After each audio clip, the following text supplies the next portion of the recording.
Oh yeah, we have everything set up properly. The start is almost instant now. Hello everyone. Welcome in Exiles to another Talkative Try Live. Tonight is going to be a fun one. It's a podcast that is controversial. Oh, here we go. Tonight we will be having a Path of Exile 2 centric podcast with the one and only tour guide of PoE 2, KallTorak. Yeah. When I announced that, there were some heated people in the comments. He has an opinion I disagree with. He said a mean thing about people on the internet. How dare you platform this man? Pretty funny stuff. Yeah, the dude's my friend. We're going to chat with him for about an hour at 8:30 p.m. Eastern. That's about 40 minutes from now. Until then, we talk about Path of Exile 1, Path of Exile 2, and everything in between. We might even hop into some Path of Exile 2. I have been enjoying my minion, which played, well, I beat Hades 2 a few nights ago. I beat it. I beat the the final floor boss for the first time. Guys, I think it is so much worse than Hades 1. It does not have what it takes to keep me invested, unfortunately. It's kind of sad. I almost have no desire to continue progressing Hades 2. And I think at the root of it, it's because the story is not nearly as enticing. Zagreus is Zagreus is a far more compelling protagonist compared to Melinoë. And I have fallen off from wanting to do the surface entirely. It's pretty funny. Pretty funky. Hey, Hung Step Bro, what's going on, dude? What's going on, Lime Dem? Hey, Wennis Bro Gaming. Hey, Tim Hughes Gotamus. You're super stoked. Can't wait to keep learning about this game and more. Yep. KallTorak has quite a bit of knowledge about this game. Should be interesting. Am I going into 3.27 completely blind? Now, what do you mean by that? Because pretty much, I don't really prep for builds with POBs. I don't follow build guides. I am going to watch the live stream on Thursday. I'm probably going to co-stream it. But blind, yeah, I'm just going to make a build. I kind of want to play Cleave of Rage. I kind of want to play Rage Vortex. Let's see if they do some radical balance shifts, and maybe I'll swap into playing something else entirely. But I am playing 3.27. I have the PoE 1 itch. I'm not going to lie at all. 3.26 was not fun to me, and I made one video addressing it. Hopped off, didn't play the rest of the league. 3.27, though, I'm pretty excited to give it a go. I'm very curious if others are in that same boat where 3.26 for one reason or another just didn't grasp you, and now you want to go into 3.27 with a little bit of a fresh mindset after having an even longer break from PoE 1. You know, it was already basically a year without a new league, so pretty wild. I ended up just using the torches and holding down normal attack. Story does not get better in Hades 2 either. Yeah, Hunked Up Bro. It's not for me. So I might be done with Hades 2 entirely. I'm not kidding you. So there's two different paths in Hades 2 essentially. And one of them, you're gated a little bit because you need to find this resource. I have gone into the designated areas to find the resource after beating the final floor boss of the underground 4 times and haven't found the resource. So I can't get farther than 3 or 4 rooms in the surface. So I literally rage quit, guys. I rarely rage quit from games. I just quit out of the game and thought, I don't know if I'm going to log back into Hades 2. This is very frustrating. Love the gameplay, but if the gameplay is the only thing causing you to come back, it's not going to hold me versus other games that I enjoy the gameplay of, the narrative of, the aesthetics of, and everything. It's very unfortunate. Path of Exercise again? Very possible. Very possible. Oh, I usually stand up. I usually just like sit down for my streams. I'm standing all day. I did not like my Minion Infernalist for some reason. I thought Minion builds sucked, guys, but they've won me over in the campaign. I've not got one to endgame, so I might end up not truly enjoying them. I beat most of Hades 2 during early access and said I would go back, but never did. Yeah, man. I don't know how much content was in early access. I bought it when it released. Past the point you are? Okay. Hey, Brasnak, what's going on? Minions fan here. Glad you joined the dark side. Yeah. Who knows? I might start Druid Minions in 0.4. I did not beat both Hades bosses. I only beat Chronos. I haven't even been able to progress past this few areas in the surface. Add WSD to PoE 1? Totally agree. They said it requires animation rehauling on their side, though, so it might take quite a bit of time. Can't do PoE 1 anymore. I mean, Brian, to be fair, I might be the exact same way. I might end up playing a few hours and then bouncing again. Because I was not enjoying the gameplay of PoE 1. I was not having fun last time.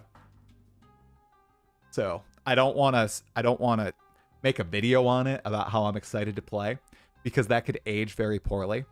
And people really love to use past try opinion versus present try opinion. And it irks me beyond belief. You're not allowed to change your opinion on anything, you guys. You know that.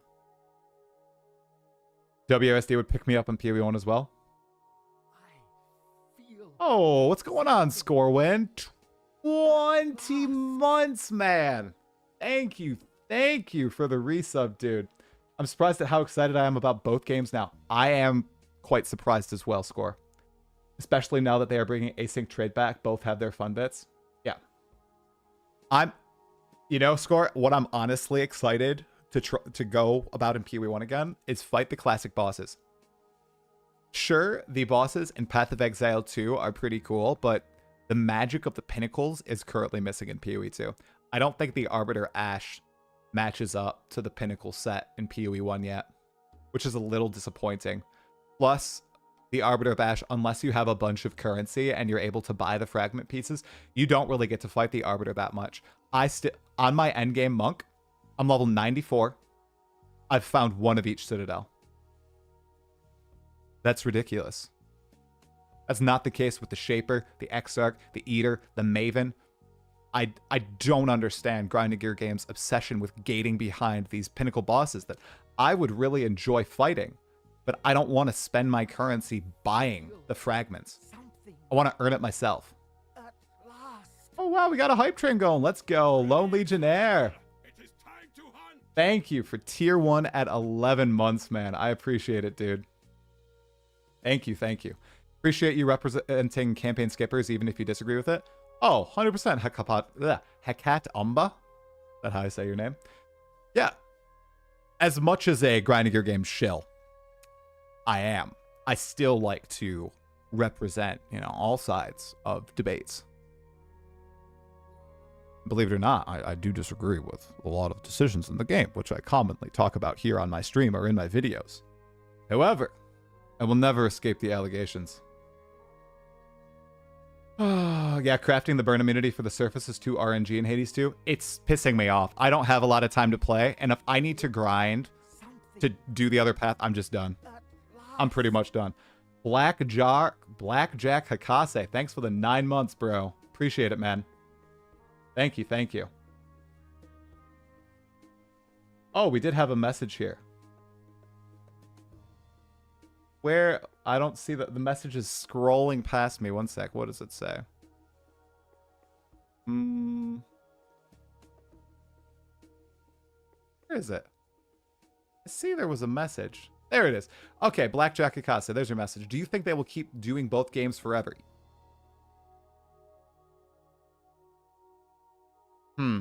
Forever.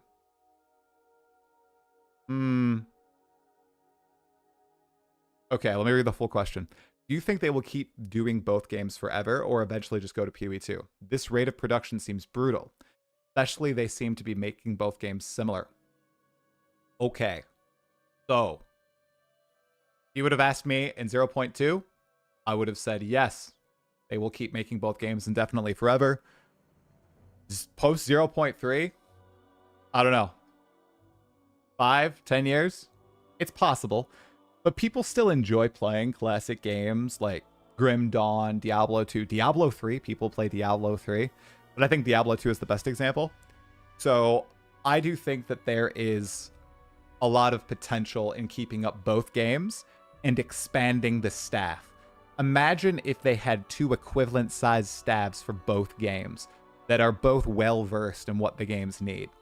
They've been ramping up the number of developers and employees at Grinding Gear Games pretty substantially over the past year. If they continue to do that, I think it's possible for them to maintain both games. Age of Empires 2. Yeah, Score 1 brings it up. People still play Diablo 2, so maybe. Could be put into a maintenance mode at some point. I really like trigger systems, but they feel something. Wow. Wow, thanks for all the subs, you guys. I appreciate it. Ultra Turk, thanks for the 3 months, dude. I appreciate it. At T1. How am I doing? I'm actually doing pretty okay today.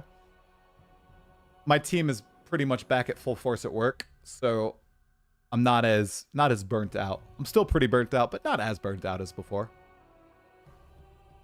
Don't they have like 2 guys that can balance? I think it was 5. I think the number was 5 people who can balance, and Jonathan isn't one of them. So what if something happens to one of them? Well, the real thing is they have to train up other people. It can't just be those 5 guys forever. They need to have more individuals who are capable of making the balanced decisions or change the way they balance things. Someone tell me what's a league start at the end of the month? Cleave of Rage. Go for it. Have fun. Ooh. Curious if you tried underclocking your GPU. I have not. Just Dallin, I honestly don't know how to do any of that stuff. Anecdotally, that is what solved your stability issues. Okay. I actually haven't been crashing as much in the campaign. I don't think PoE 1 will pick up a ton of new players at this point, but the diehards would riot if it stops getting updates. It hits something special. It does, for a lot of people. I think that, was it Tai Killer? I think it was Tai Killer. A very prominent player in Path of Exile 1. I'm sure lots of you guys are aware of him. He posted something, I might slightly misquote, but essentially it was, Path of Exile 2 is a great RPG that lives in the shadow of the best ARPG ever made or something.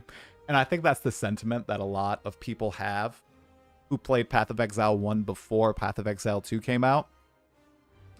And then I think the majority of people who played Path of Exile 1 before PoE 2 came out still prefer Path of Exile 1.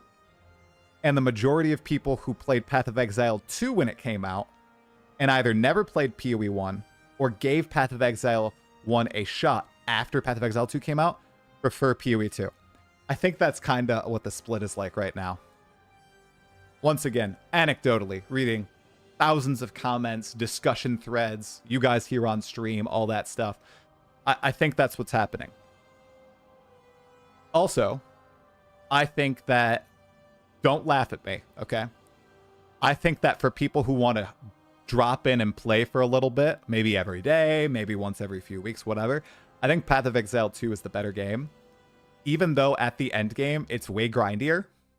And obviously there's not as much to do. So as I was talking about at the top of the stream, you got to do a lot more to get to the good stuff, like the Arbiter of Ash.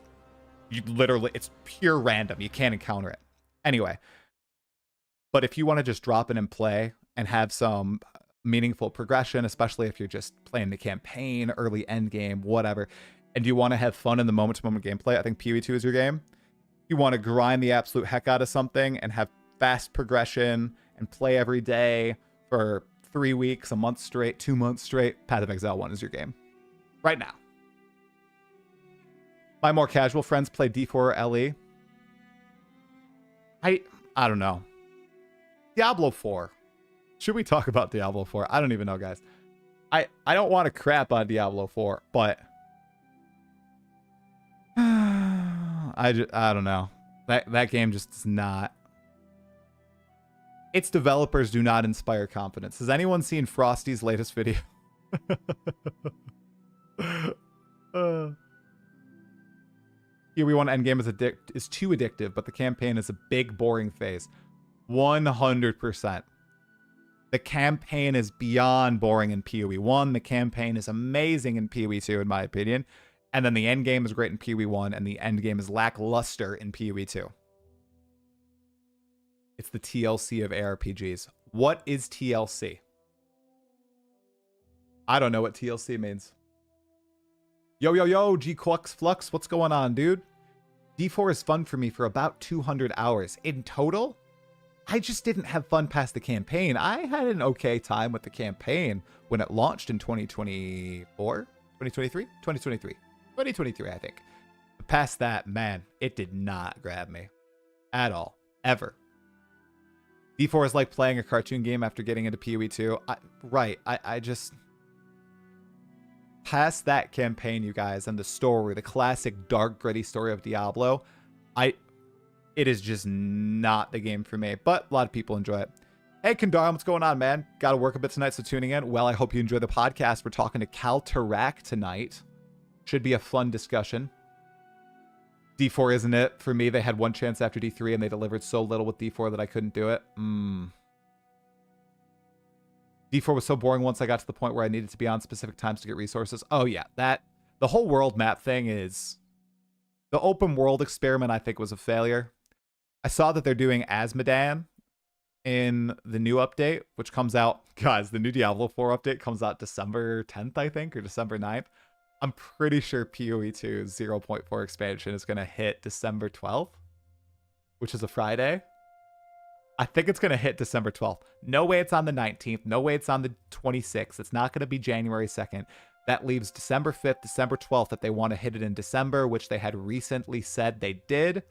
So I think it's going to be the 5th or the 12th. My bet is on the 12th. And that is the week that D4's big revamp comes out. Fry told us monks were fun. Neverborn Lucky. What's going on, man? Monks are fun, man. Monks are extremely fun. What happened to Tribe Polar Bear? Actually, good question. Actually, good question. He was really nice in LA. When I met him, has he stopped making videos? I haven't seen any videos. Yeah. 9 months? Oh my God. Did PoE 2 make him bounce permanently? Oh, that's so fat. That's so sad. His last stream was 7 months ago. Yeah, he must have peaced out, guys. He must have 100% peaced out. Does he have a Twitter? He has a Twitter. Has he said anything? No. Oh, I think... Oh, yeah, he still tweets. I should ask him what's going on. I remember he had some funny videos, some good video essays. He's pursuing the gym arc? Oh. Whoa. Okay. I don't see any pictures of him. It does not seem like he likes PoE 2, though. Oh, yeah, his last... Whoa. Oh, yeah, here it is. No, he's done. He's pretty much done. Okay. Yeah, he's being a normie with a regular career. Bro, I am a normie with a regular career. Hey, Jazzarus, what's happening, bro? Welcome in. Hey, Try, I have a question for you. My best friend's wife, oh God, just had his second baby a couple months ago. He's really stressing about being behind playing. Oh, okay. One, any advice for him or me to help calm him? Well, your kids come before the game. Always. The game is always going to be there. There's Path of... Okay. Path of Exile 2 isn't going anywhere. Alright? Your kid is only going to be under one once. You're only going to have your kid once. Don't care about missing out on playing the game. And if you want advice on how to play the game, play while the kids are asleep. You got to make sacrifices to your sleep schedule. That's it, dude. I don't know what else to say. You just got to get less sleep. If you can handle the rest of your life with a little bit less sleep, take that hit. Otherwise, might not be able to game for a little bit. Honestly. Kids come before gaming, right, Natalie? Okay. My wife is currently gaming. She doesn't even hear me. What, sweetie? What? Oh, nothing. Okay, let's see. I bet it's going to be the weekend after Christmas. No way, Island Gaming. No. You got a full-time job? Nice. No excuses, Adam Adapted. Got to keep going. Looks like he hated PoE 2. I kind of want to read this thread and see what he said. D4 should be the most social... Oh, okay. Working and making videos at the same time is a pain? You're telling me, Jazzarus. You're telling me D4 should be the most social community-based ARPG with open world MMO style thing they have going, but it's somehow the least socially engaging ARPG. What happened to the raid idea they had? It's dead. They take the last 2 weeks off for the holidays. If it's not the 5th or 12th, would probably mean a delay. Yeah, I think it's the 12th. OG Diablo 4 campaign was incredible, then it went downhill. Yep. Tridart is going to... No. Oh, really, Cat Kills? Yeah, I had no idea what happened to him. Try, you are not a normie. You have 2 jobs. Okay. I mean, I hear a lot of normal people have 2 jobs. I just have 1 job that I really enjoy and 1 job that I don't really enjoy. The kids will be there for the rest of your life, but the best league ever might only be once. Do not tell your friend that. That is the worst piece of advice you can give your friend. Have a 2-year-old, can't confirm we'll sleep when we're dead. Basically. Basically. Don't sacrifice your kids. No. Did the raid once, never tried it again? Yeah, that's probably what a lot of people did. A lot of people probably not a fan of that raid. Okay, by the way, everybody on YouTube, all right? We're doing the thing. Everybody on YouTube, like the video right now. If you're not subscribed to my channel, what the heck are you doing? Subscribe to my channel, and if you're watching the VOD, leave a comment. Has the live stream been unhinged so far? Do you disagree with any of my takes? Are you annoyed with these people who keep subbing to me on Twitch? Like my pal Blazeworks TV, bro. Thanks for the 5 months, dude. I appreciate it, man. Hello, tourists and tour guides. Much love, try. Oh yeah, it's time. It's time for the touring to begin. Well, in about 20 minutes. Gonna be a good one. Everybody, if you haven't already, make sure you go check out my friend Blazeworks TV. Let's do it. Hashtag shout out Blaze. What is it? / shout out Blazeworks TV. There you go. That worked. There we go. I can be my own mod. Blazeworks TV. Where is he on YouTube? Everybody go subscribe to him right now. I swear to God. Give him a boost of, I don't know, 25 subs right now. Who am I kidding? Everybody who is currently watching me is subbed to Blaze already, I think. All right, we saw those likes go up from 15 to 27. Great job. There's 111 of you watching. I was expecting at least 75 likes on the video, but that's okay. I know people are probably doing this while watching this while driving. Maybe you're working. You can't tap the like button. That's okay. It's okay. I'll just fade into obscurity on YouTube. It's totally fine, guys, during this dead time for PoE 2. It's okay. I'll rebrand everything to PoE 1 and everybody will start watching the stream again. Fine. Where's the Hawaiian t-shirt MTX so that I can be PoE as a tourist? That's good, actually. Maybe I should go get my Hawaiian shirt on. Maybe wear a hat. I don't have the tourist hat, actually. It's kind of warm in here, so. Okay. Let's see. Can't waste for tourist jokes. We're going to talk about it. We're going to talk about it. So I talked about it when it happened. Cal he apologized when it happened and he's been embracing the meme. We're going to legit talk about it. We're going to be 2 real humans and discuss what happened. But I don't think Cal has actually really talked about it publicly with anyone. I asked him, this is going to be a surprise attack. Cal has no idea we're talking about it, okay? We're just going to go in. I'm going to ask him all these crazy questions. I'm going to make him cry on camera. It's going to be the first crash out, leaving the podcast guest ever. It's going to be clipped. It's going to be sent everywhere. Yeah. Right, guys. Right, because I'd do that. I'm kidding. Well, how do people not know that I'm joking? He's my friend. Cal is my friend. It's so fun. Okay, so we got a few minutes till we're on the pod. All right. So I announced that Cal's going to be on the pod today, right? On YouTube. I always do the YouTube posts, okay? You know what? I'm going to just pull it up.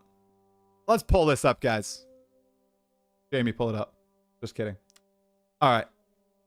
By the way, I'm in my toxic era, guys. I just say whatever the hell I think right now.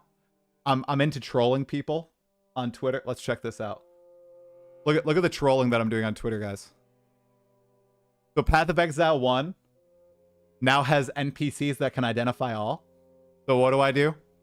Continue to incrementally make Path of Exile 1 more like Path of Exile 2. The people who got so butthurt from me saying this, they're in the dozens. They're in the dozens of people who saw this and were literally like, whoa, man. Hey, this is literally causing me strife in my life. You need to stop it. Okay, it's crazy. I'm actually not going to show what I was about to show. We're going to go to this. All right. Here we go. Look at 20 replies, guys. Oh, you can't see it. Here you go. 20 replies. Okay. Dude is a menace. Pretty big L. Okay. I defend him because he's my friend, right? And this person is basically acting like this guy has endorsed some of the worst stuff ever to exist on this earth, and that he should be excised from everything. He shouldn't be platformed. He unsubbed from me, no longer respects me as a content creator, all because I'm talking to a guy who did a stupid thing, said a dumb thing, had some good points, and he said them in the wrong way. And then you're just supposed to throw him out of society, cast him out of society. And the funniest thing is that, wow, yeah, subscribe, likes, notifications. The funniest thing is he's talking like all the other Path of Exile content. This has never happened. No Path of Exile content creator has ever said anything toxic or mean. Well, I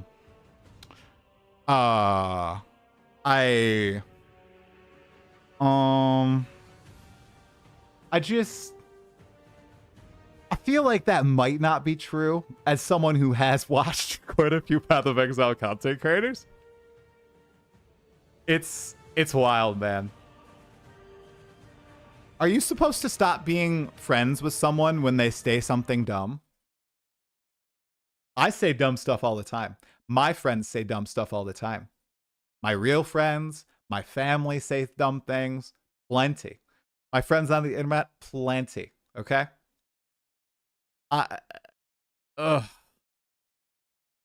This whole, you're on my side or you're against me. You agree with everything I think or you're against me. You say something I disagree with, you should not talk ever again. You should not have a platform. Oh, it's not good, guys. Not good. It's seeping everywhere. Carnage had a great post on Twitter talking about how Twitch has become more an IRL streaming platform than a gaming platform, and it would be so awesome if they just banned all IRL streams and no politics, no IRL, no just chatting, just stuff about games again. Oh, how cool would that be, guys? Wouldn't that be awesome? Wouldn't that be awesome? I can't believe there's a platform that doesn't exist that does that. Oh, okay. All right. More like PoE1 finally adds a feature that D2 had 25 years ago. Very true. That was the other joke that I made, but I knew that I'd get more responses if I said it was a PoE2 thing. And you know what? Oops, I was right. I didn't know people would be that mad. I thought people would be like, haha, that's very funny.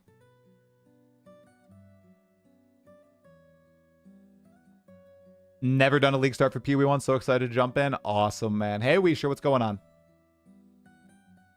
Twitch isn't refreshing? What do you mean Twitch isn't refreshing? Twitch is good. Looks good.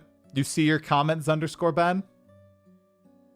Oh, yeah. Hey, if you're here, Trucks3, even though you said you're never watching any of my videos again, just if you want to chat, if you want to defend yourself, go for it, man.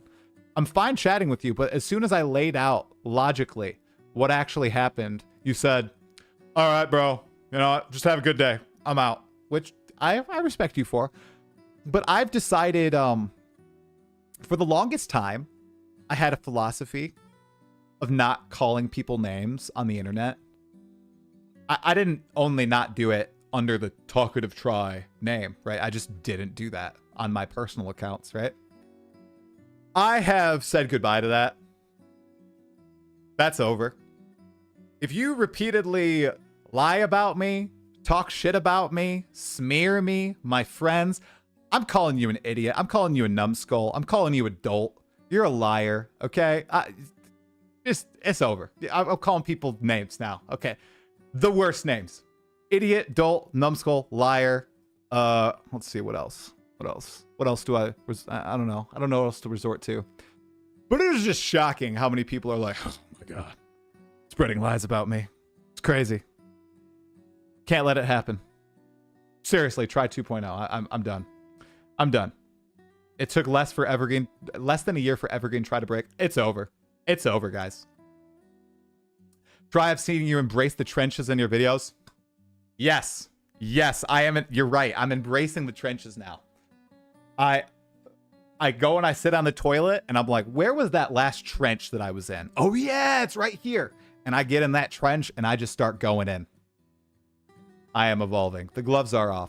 How do I instantly get hit with 27 seconds entering a stream with no content first at all? I don't have pre-rolls on. What? Mocano, I don't have pre-rolls on, dude. Monetization, ads. What do you mean the new ads manager? No. No.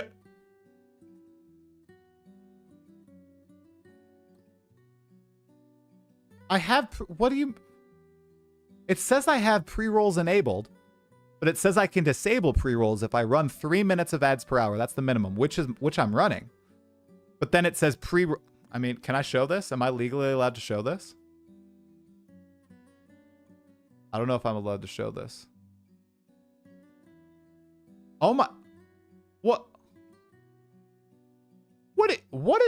did they do? Streamers like me run 8 to 10 minutes of ads per hour. What? I also have a 30% revenue split because it says I don't run 3 minutes of ads per hour. I would have a 55% net ad revenue share if I ran 3 minutes of ads. But I run 3 minutes of ads. What is it saying? Okay. Do I have to manually run ads? Ads not... Oh my God. Okay. That's what's going on, guys. I found it out. Apparently, when they added the new ads manager, which I was not told about, I was notified about, enable to have ads manager automatically schedule video ads on your channel. So it looks like because I don't have ads scheduled, they're not running, which means you guys are getting pre-rolls and my revenue is 30%. Interesting. Interesting. Okay, well now I know. I'll fix that later. What happened to family friendly try? Okay, Score, when I'm still family friendly, okay?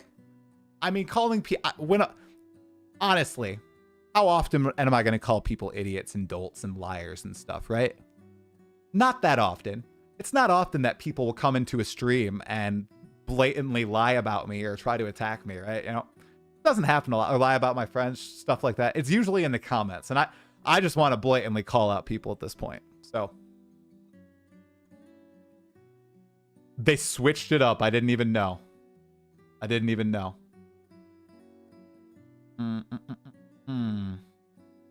Numbskull, dimwit, half-brained. Oh, fool. Fool is my favorite. Fool, buffoon. Just all those words. That's great. Oh, here we go. Here we go. Tier 1 curse words now, though. I can't. It's been like that for a while. Dude, I didn't even know. No wonder I'm not. Okay. How can I fix this? Okay, I just clicked on automatically schedule ads there. Okay, pre-rolls are fully disabled now. Is that all I had to do? I don't think I have to restart my stream. Okay, pre-rolls are off, dudes. Don't give a crap I have YouTube Premium. I do. I do as well. Another L for Twitch. I didn't get notified of this change at all. Hey, Miso, what's going on, dude? I heard Talkative Try actually hates Path of Exile. He only plays Diablo 4. I crap you not. Okay. All right. All right. Where is it? Where is it? Let's pull it up. Let's pull it up, guys. I'm doing it. I love pulling up the comments now. Let's see. Let's see. Where is it? I'm going to find it. I'm going to find it, guys. There's a comment I got to pull up. Where is it? Ah! Here we go. Okay. Well, I love highlighting these. These people are so delusional. It's so funny. Oh. No. No, we don't want to listen to the podcast. Sorry, Dreamcore. I love you, bro, but we don't want to listen to the podcast right now. Okay, where is it? Where is it? It's at the bottom. Let's see. All right. Look at this take. Try is one of the most toxic creators in PoE. We desperately need him to leave. Or at the very least, shut up. Oh! Guys. Come on. If people think I'm toxic, that is crazy. That is crazy. Is that Chapel Roan? This guy might have some pretty good taste if that's Chapel Roan. I can't tell. The picture's too small. Anyway, right next to the other amazing comment. All right. I hate when people lie. So let's talk about this. Leaf, my man, you're probably watching this right now. I know you're watching right now. Try admitted in his stream he doesn't even like playing PoE1 anymore. Can't respect people who pump out content on something they don't even enjoy, play much of, and then put on a facade. Okay, so if true, very biting. Very biting, okay? I agree. If I didn't play PoE1, I shouldn't make any videos on it. I totally agree. Let's go back. Go back. Where is it? All right. PoE1 pre-launch. PoE1 pre-launch. PoE1 pre-launch. Post PoE1 launch. 1 week after. I say I'm not playing it. Spend 2 minutes on it. Never release another PoE1 video. No more PoE1. All PoE2, because that's what I was playing. That's what I cared about. Except, here we go. Except last week where we spent about an hour talking about PoE1 because I'm excited to play it again. So let's go back. Let's address, okay? So I say, folks, this person right here is a perfect example of trust what you see, not what you hear. I said I didn't enjoy playing 3.26, so I stopped playing and I'd try 3.27 when it released to see if the magic returned. If it does, cool, I might make videos on it. If it doesn't, then I won't release any videos on it. It's as simple as that. True. I absolutely detest how untrue stuff like this spreads and becomes fact on the internet. Because the truth is, guys, I'm pretty sure this stuff is repeated on so many different live streams, so many different YouTube chats, on Reddit, and I see this fact about me all the time that I hate PoE1 and I think anybody who plays it is an idiot, an imbecile, and a hater, which is crazy. Right here. He responds. So many us call you out on your BS because it's clear you're BSing. People aren't stupid, we can tell. Honesty speaking, you are a content creator stuck with a game you don't actually enjoy. But you enjoy the content creation part of it. Just branch out. Start working on other games or whatever IRL hobbies you got. It doesn't have to be PoE1 or 2. Do yourself that favor. Talkative Try Parenting channel? Huh? Talkative Try Parenting channel? What do you guys think? Okay? All right? And this is where I do it, guys. I call him an ignorant fool. Oh my God. This is when I lost it. I called him an ignorant fool. And then he said, yeah, just throwing random insults now. At least what I was saying was genuine, and I even gave you real advice on what to do. And this is where I had the realization. I'm calling people liars, dolts, idiots, numbskulls, imbeciles, fools, ignoramuses. Many synonyms. It's just shocking how people convince themselves of these things, you guys. Like, what's the logical fallacy? It's not a straw man. Is that what it is? I just don't get it. Like, what is even the point? Did you guys see what was recommended in the sidebar? It knows, guys. Do you see what's recommended? Oh my God, it knows who we're talking to, guys. PoE2 streamer crashes out about PoE1 tourists. Oh my God. Lily. Oh God. Lily, why? Lily. All right. We're taking an ad break. See you in 3 minutes. Wow, Stream Elements. Thank you. That's what. So, guys, I haven't been running ads for a long time. Okay, so we're gonna get Kal in here in a moment. I'd sub to a running channel. Oh, there you go. There you go. Do just ignore these things? No, man. Nah. See, that's the thing. That's the thing. There are some that you should ignore. Like if someone is calling you like something to do with children or a murderer or, you know, a racist, all that stuff, that's the stuff you ignore. Okay. Yeah. Which I get plenty of, actually. Ignore all that. Those people are out of their mind. The people who go and they spread like obvious lies just about the gaming stuff, I think those things are really easy to just refute because they're untrue. And I don't think there's any harm or foul discussing it or combating it. The other stuff, stay away, ban them, don't engage. That's the stuff that I'm not interacting with at all. And that happens way more often than you think. And that's the actual scary stuff. Because why do these people think these things about you? Why are they writing these things about you on the internet? It's crazy. Anyway. Oh, I watched the full thing, Blaze.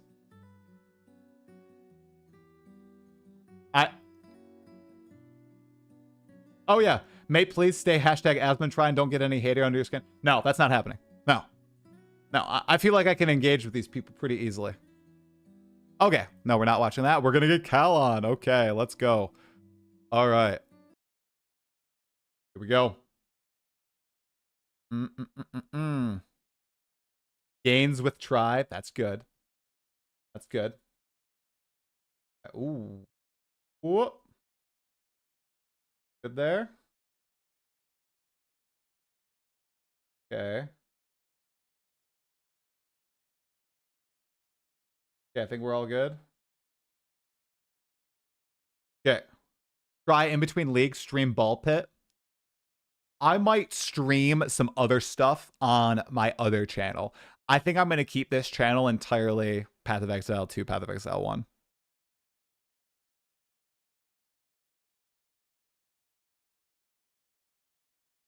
All right, where is he? Where is this man? Why can't I see our DMs? There they are. Hello, bro. What's up?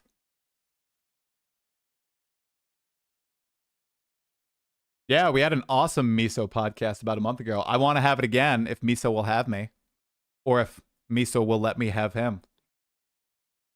Phrasing, I know, but don't getting into a pissing contest with a skunk. That's good. That's good. You're giving more than they deserve, but I get how you could feel obligated to. Yeah, in certain scenarios, I'm just actually going to talk to people now. Ready for Kal LFG? You guys ready for the man, the myth, the legend? I have to start my virtual camera. Virtual camera started. Let me move OBS over here. Oh. Nope, do not close streamer bot. I almost closed it. All right, let's go. Kal LFG, here we go. Think we're about to get him. Momentarily. He's incoming. Oh, there he is. Not there. Oh, there he is. Oh my God, he's cut off. What the hell did I do with that framing? It's just your face, man. What's going on, dude? What up, man? How you been? Oh, good. You know, just chatting with chat. That came out stupid. I've been getting into some arguments in the trenches. Been having some fun. As long as it's PoE related, I feel like I can stand my ground. Anything else, though, you get shadow banned. You're out of here. I'm gonna make you much smaller. Go. You're not way bigger than me, headwise. There. All right. How was your day today? Do anything fun? Exciting? It's pretty busy. Like a year ago at my game dev company, we spent 2 weeks making a horror game. Okay. Just like as a little like challenge to learn something. We made a game a genre we didn't make before. Okay. We made a game that was like in a 3D instead and a bunch of stuff. And this year we decided to revisit the game in the same like time of 2 week time limit. Oh wow. And we complete like the old graphics were like PS1 style, like old school type graphics, and we just did a big HD overhaul the last 2 weeks. So we've like completely reworked the game, and that patch goes live tomorrow, I think. So we just completely did like a huge HD overhaul to the game. So last few weeks have just been grinding that, and today has just been, What putting the engine? final touches on it. What engine are you guys using? Is it like one that I would Unity. know? Unity. Okay, Unity, yeah. that's cool. Yeah, my buddy does all the programming, and he's just proficient in C#. So. Ooh. What part of the And game do you do? I've never actually asked you what, like, game design, like the actual mechanics, or I'm everything else, everything else? basically. I'm the game director, so I do Oh, everything from like balance to like all the assets I get to like a structure, sometimes structuring it out within Unity, some like yeah, play testing, like obviously like as a game director, like the entire like gameplay flow, the systems, I have to like write on paper first, and then we discuss it, and then we figure out like, can he code this the way I'm talking yeah, about, and if not he can't, we have to find ways to get, it's a lot of that, and then a lot of operational stuff, right. and I make all the videos and stuff. Like Okay. the whole reason the YouTube channel started was Yes. because of like me wanting to relearn editing and learn the Right. algorithm so I could like promote the games for you like on Exactly. YouTube and TikTok and stuff. Yeah. But yeah. Have you been doing it on TikTok too for your game? And has that been doing really well? I know the discoverability is like crazy on TikTok, especially for like short form game content. So Eh.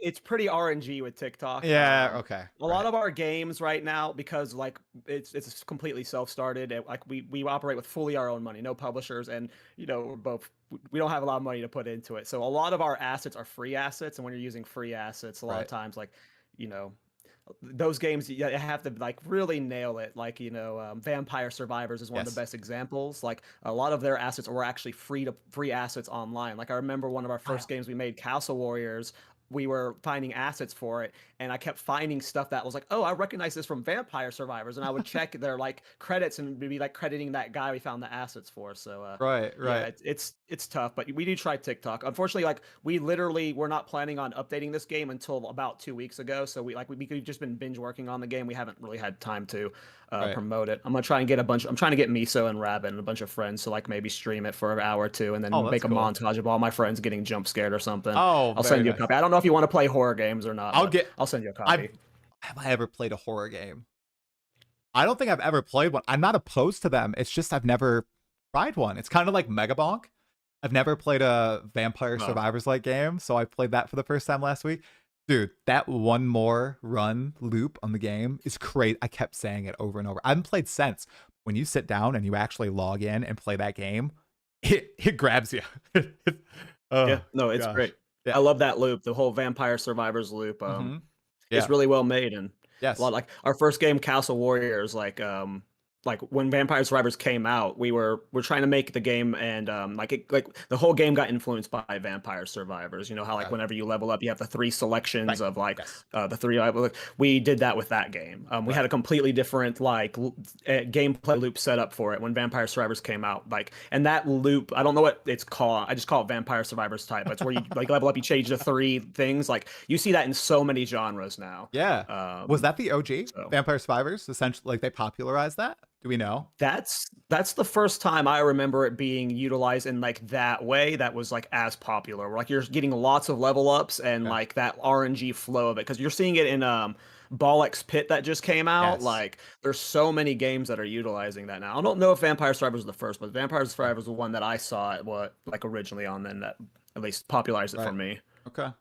All right, cool. I've been watching the audio. The audio looks good. Chat. Anybody complaining about Cal's audio? Is he good to go? He should be set. Yeah, guys, we gotta warm up a little bit. We had to talk about non-PoE stuff. We'll get to the meat and the potatoes soon enough. Okay, trust me. Sounds great. Seems fine for me. Awesome, Cal. No sound adjustments needed. You're using your right mic and everything. I can never tell. You're using the good mic, not the webcam I mic. think so. I think so too. You sound good, but you always sound good to me. If you heard the webcam mic, you would know. Oh, I It would be know. bad. I have a bad webcam mic. Apparently, Palsteron used it when I talked to him, and I didn't know, and it is dog quality, and I did not even notice. And Oh, everybody's like, he was like, "You can't believe you did this to me, dude. Like this is the worst. I just did all these sound adjustment settings," and he like selected the wrong like in Discord, and was none the wiser. Okay, we're all good. We're good on YouTube. We're good on Twitch. Excellent. Okay. Well, guys, people watching live, you guys get a little bit of insight. We have a topic list over here. We're mostly going to focus on 0-3 for PoE2, 0-4. We're going to talk a little bit about the meme, okay, that has been popularized. People are saying, do the move, do the move. Jesus Christ, you guys. We're also going to talk a little bit about 3.27 because I don't know if Kal is hyped for it or if he's going to play it. I have no clue. You might know I'm excited to play it, even though I might burn out in like 3 hours. Who knows? So we have a lot to chat about tonight. We'll probably keep it to around an hour. I hope you guys enjoy the podcast, okay? All right. So I'll lead us in, dude. Okay? You ready? Think everything's good? Yeah, you're set. All right. Let me see. Do we want to start with what I wrote first? Yeah, let's do it. Okay. All right. 3, 2, 1. Hey, Exiles, welcome to another episode of the Still Sane Podcast. I am here with my friend, KallTorak, the tour guide of 0.3 Path of Exile 2. I feel like I have to address this really fast because a lot of people got really heated when I said I was having him on the pod. Kal is my friend. You can leave whatever comments you want, guys. Dude's awesome. You've been killing it with the PoE2 content lately. Everybody does, dumb things sometimes. I think you handled it in a very professional and the correct manner, man. So thank you for agreeing to do the podcast. I know that you've been, running your awesome Path to Exile podcast with Miso, Dead Rabbit, killing it there, releasing some really cool builds, including a Vampire Survivors like Bullet Hell build. So I figured, Kal, 1, I want to know how you're doing today, and 2, I want to talk about build diversity and balance in 0.3 and your thoughts on it as someone who's released, I think at this point, at least 5 distinct builds in the patch that you've played all the way to the endgame. So let's do it, man. Thanks for having me, bro. I'm definitely not incredibly nervous right now, but I'm glad to be talking with you, man. I tried my best to embrace the meme. I'm sure we're going to dive into it more later. But this patch has been really interesting in terms of build diversity. I want to say, this is going to sound weird. I think build diversity is really a problem right now in this game. You can clear pretty far with a lot of builds, but the gap between the best builds and like the off-meta builds is like so extreme right now, especially because of things like rarity on gear and stuff. So it's just like I keep like all these builds I've done. They're really fun and they're cool, but they all run into the same problems that off meta builds have, and I just feel that there's decent build diversity to an extent if you're happy clearing Waystone 15s. But when we start getting to like Juice Delirium maps and really pushing like hard bosses, the build diversity does not feel great right now. Right. It was illuminated pretty well, I thought, by the discussion that 2 fellow content creators that we've talked with before, Snoobay85 and Off Meta Michael, had. Snoobay released a video showcasing his Twister build, clearing a juiced map at a rapid pace, getting a bunch of awesome currency drops and everything. And Off Meta Michael was kind of saying, hey, this is too much. Like, if the disparity, like you said, between the meta build or the strongest, because I don't even think Twister is meta. It's just very, very strong. And if the disparity between a meta build and an off-meta build or a fun build is so great, where this build is able to clear a juiced map in 3 minutes, and then the off-meta build takes 30 minutes or 20 minutes or even 10 minutes, it basically prices you out of the trade league. And for the vast majority of PoE players who want to participate in trade league, buy items, sell items and everything, it really hurts that type of player, right? Yeah. It's the gap is enormous. Like this patch really just showed me how enormous it is. And especially because of rarity on gear, because when you're running 150 to 300% to 400% rarity, the amount of currency you're getting And then if you're doing that on one of these builds that have the 1 to 2 minute clear times, like some of my favorite builds this patch, like you mentioned the Bullet Storm one, it had great clear time, but the bossing was always a struggle to the point that when the new patch came out and all the bosses got like made extremely harder, and now there's bosses in every map, it almost killed the build for me. Like it pretty much did kill the build for me. I only use it in Sekimus now. Interesting. Like that's the case with a lot of my builds right now. It's like there's always just like one critical weakness that like can't be overcome. And what's really sad is like there's many builds. Like I had a Mjolnir build on a Stormweaver, and I was streaming it one day, and it was like we killed bosses in like 2 seconds. It was a really fun bosser, and a viewer popped in chat and was like, "This was awesome," and I was explaining it to him. I was like, "How much rarity are you running?" And I said 0%. You can't fit rarity into this build. And he said, "Oh, I'm not gonna play it." Like that was literally his response. Like he was excited. He sat there and listened to the explanation. He was all in on the cost of the build. The moment I said 0% rarity, he was out on the build. And with off meta builds specifically, like you don't have room for rarity. You have to get res cap, and then usually you're having to use like weird uniques to make up for damage or defenses in other ways. So you really don't have room for rarity. I mean, I remember Miso was doing a Flame Blast Ignites Purification build, and like it just he did everything he could, and he was barely breaking 100 rarity. It was, yeah, and that's what you feel like you have to do it, because the difference between even just 0 to 150 rarity is insane. But like people are running 400% rarity for a reason. Like it matters, and as long as rarity's on gear, I just feel like that is one of the biggest problems with build diversity right now. Okay. It's like there's a real FOMO problem, because like if you're not running rarity on your gear, you're so far behind. See, it's fascinating to me. And I'm probably going to get raked over the coals for this, but I'm someone who, I'm level 94 on my monk. I have 0% rarity. I don't think I aimed for rarity on my build, and you just used the term a second ago, FOMO. I think that pervades Path of Exile 2. It pervades Path of Exile 1. It pervades lots of ARPGs, and honestly just games today. People hate missing out on the fastest thing, the strongest thing. They hate not being able to participate in the market and all that. Now, this is kind of a deeper, maybe like game design question as opposed to a Path of Exile specific question. But is that something that people can ever escape? Is that something that you just have to either be okay with, right? Be able to train yourself to say, I don't care about being like the absolute strongest. As long as I'm like having fun and I can participate in the market, that's good enough for me. Or do you think people, even though it's not realistic, because let's use our friend Dead Rabbit as an example. Most people will never be able to like play as much, have as much currency, as much power as Dead Rabbit, who's putting out those awesome rarity builds.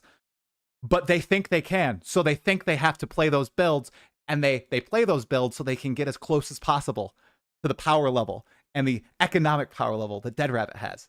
Do you think that's something that can ever like be fought against by people who have ever cared about that? Or do you think that's basically inescapable once you've had that mindset in a game before? I think so the problem is that the disparity between no rarity and rarity is just so big. So it's not like, I think FOMO is fine because you can get around FOMO. Miso said it best on our podcast. It's not FOMO, it's Mo. You're just missing out. Like there is no like fear of there. Like the difference between having rarity and not having rarity, you are just losing. So like when you've designed something that big of a difference and not everyone can get access to it, that's just bad game design. Just period. Yeah. From 0.1 to 0.3, I was on board with rarity on gear for the longest time. And this patch, just like, especially since I started like really pushing myself with like more different types of build archetypes, I really started to see just how of a negative impact rarity has on just build craft. Like I'm not talking like rarity is fun. It's fun to like Rabbit wouldn't stack 400% rarity if it wasn't fun for him, right? Like getting all those tinks is super fun. But just not every build can. It's impossible to ever have every single build be able to fit 150% rarity on gear in it. So I just think that is just one of the biggest. Like again, it's not fear of. It's you are missing out. When is the solution just killing it essentially on gear? On removing gear. Yeah, I right think on so. gear? At this point, I'm fully on. Like I've gone off and on for this train since 0.1. Like I like the idea. I like the idea of rarity on gear. It is cool. Like the idea that you can have a set of gear. Maybe it's just because I come from MMOs where like you have multiple sets of gear for different types of content or stuff. Like that's real. Like you really sometimes specialize in other games, and you do that in ARPGs a lot too, especially in Path of Exile 1. But like it's rarity is good everywhere, so you can't have it be like a specialized stuff. Like in Path of Exile 1 with rarity on gear, you use it for target farming uniques and stuff. So that's Yes. like a very specific type of thing you're doing. But in Path of Exile 2, rarity helps you no matter where you're at. So Right. it's ruining build. There's other things that are a problem with build crap, but right now for me, it's rarity has to be off of gear. It just has to. I think between Dream Course video on it, you guys talking about it on the pod, everybody reacting to the rarity discussion, I think that's going to be one of the big points that GGG tries to address in 0.4, right? I think they've shifted a few things between now and, or the beginning of launch and now, but 0.4, given that it's likely going to be focused on endgame, they've got to address that. Because the entire endgame of Path of Exile, it's going to be farming stuff. Rarity is a very determinative factor in that. We see our friend Farum, F from Farum. He's doing a whole bunch of crazy experiments with rarity and finding out some interesting things. Maybe I don't know if the data has borne through yet, but he's working on it. So I expect some pretty major shakeups there when it comes 0.4. Now, as for 0.3, again, circling back with the balance and the buffing, okay, they pitched it as the buff patch. Now, do you think that it was a sufficient patch of buffs, or do you think that, as you said, the rarity discussion essentially and the power of a few certain skills is kind of, or even just ascendancies, kind of thrown that out the window? I'm curious, like how much GGG actually buffs skills, like how much they think they buffed it internally, because I feel like they might have like held back a little bit because of the power. Like in this patch, keep in mind we got instant weapon swap, we got unlimited support gems, and then we got lineage support gems, and then they made the attribute recost on all of the gems and gears easier. So like just from that alone, there was a lot of power creep, and a lot of the power from this patch right now is coming from support gems. Mm. And then just the gear itself, like crafted gear is insane. So I like, it honestly doesn't feel like the base skills really all that leveled up. And this is something I have complained about nonstop. Whenever you did your last 0.3 like creator feedback video, I'm pretty sure what I mentioned was they needed to start patching more and start buffing the bad builds more mid patch, like and stuff like that.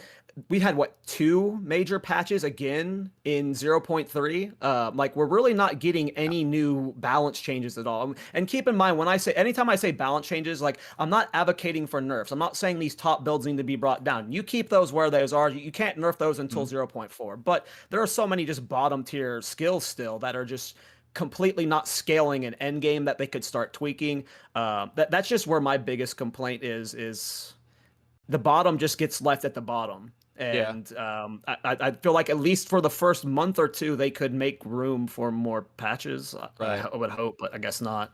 I think with the tight schedule they have with PoE 1, that's basically out the window.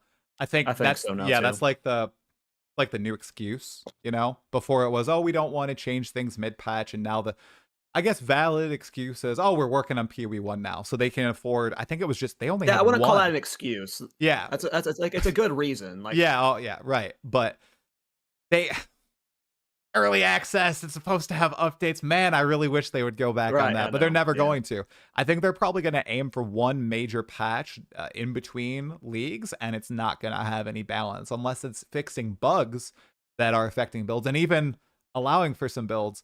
A fellow creator, I think it's Lex D, Blaze's friend. He had a, I think it was some sort of cry build, like Warcry build, where a bug was fixed and it completely tore it apart. Unfortunately, he had like a build guide out, multiple build guides out, a whole bunch of stuff. People were loving it, and bug fix in 0.31 just smashed his build, unfortunately. So I think one of the big problems with skills right now, and maybe this is leftover design from 0.1 and everything they were trying to do with PoE 2 before, is skills don't scale into endgame well. You just mentioned that because they don't screen clear. And you need to do that in PoE 2 now. You have to. There's no taking down one pack at a time or one monster at a time. You need to kill everything super fast on the screen with the addition of Abyss. And I think a lot of the builds that you've showcased actually did that really well, but then they faltered in one other area. And that's something I wanted to talk about too. You mentioned that your bullet hell build killed packs really fast, but then failed in bossing. Do you think maybe this is their way of hopefully making sure you use a secondary skill for bosses, or maybe you actually start using multiple skills? And do you think that's still feasible in Path of Exile 2, or are we moving more and more to this one skill direction? Before we go. No, I think we're still pretty early on in the balance of skills and stuff. Like this patch really changed the game fundamentally how it's played with the instant weapon swap and the support gems. A lot of these skills and gems were designed without instant weapon swap in mind. They were not designed with having multiple support gems. So a lot of them are just fundamentally broken in this game right now. That's why they're bottomed out. Some of them just need complete reworks. It's just right now there's a lot going on in this game. It is a very deadly game. It is very rippy, and there's only a few builds that can really become unkillable right now, and they require like very specific stuff like Tech Rod and things like that. So you have to be unkillable, and that's really hard to do with off-meta builds. That's just the biggest problem with off-meta builds is they require usually uniques and stuff, and every unique you add to a build, rares are like, especially with the crafting this patch, rares are like the most, like good gear is the most power you can get right now. Like having items is all of your power. So every time you add a unique to the build, which I like using uniques personally, I think uniques are fun. Sometimes my builds start with the idea of using a unique.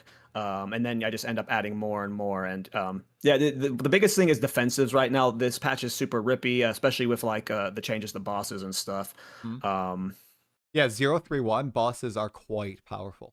I played a little bit last night on my monk in endgame, and I got one shot by a boss auto attack, and I sat there for a moment, looked at the screen. I just logged out. It was the dig site map boss with his little snake. He just whipped me with a line of lightning, and I just died. And I was like, wow, because I tanked all this other stuff. I thought I was totally fine. He must have crit me or something. But what a feel bad on a 6 mods 0 portal map, dude. I think that the auto attacks for bosses need a little bit of retuning there. Even with the basic map bosses, their HP seems in line, but their damage just seems out of this world. Or maybe I got lucky. It's tough to know because we don't know, like, is this the ceiling of the game, or how many ceilings after this are we about to be getting? It does feel like the game is pretty rippy right now, but it's just hard to know, like, if this the peak of the damage, then stuff needs to change for sure. But I just feel like we just got a bunch of overhauls right now. Like energy shield builds are unkillable. Like if you're playing energy shield build, you're seeing people get up to like 40,000 energy shield now. Like, oh, that's crazy. It is completely different if you're playing that style of build. Like if you're playing the life recoup builds with Tech Rod's Revenge or Tech Rod and Bloodletting, you actually have so much life regen. It's like 10,000 plus life regen per second. You like actually have to be hit by like a uber boss one shot to die at times. Like some builds can be very tanky, but just with my builds, it's a bit rough. And one of the problems I run into is, again, I'm not playing with 150% rarity on them, so I have less currency to invest in builds. And I've complained about this a lot, but the gold cost this patch is like the biggest problem for me when it comes to being a build crafter. Really? Like this last build I did a Righteous Fire Roa build. We found a cool technique where you can put Infernal Legion inside of Roa mount. And this, like when you ride the Roa stops taking damage from Infernal Legion, but he keeps the aura of Infernal Legion. So the mount you're riding essentially is Righteous Fire. And it plays just like Righteous Fire because the aura is coming off of your character model. And because it's like a new technique, like I've spent so much currency just trying it out on different characters, different styles of like energy shield, armor, evasion, different stuff. And across all of the testing I've done the last 5 to 6 days, I want to say I've spent 50 to 60 divine buying maps for gold. Oh.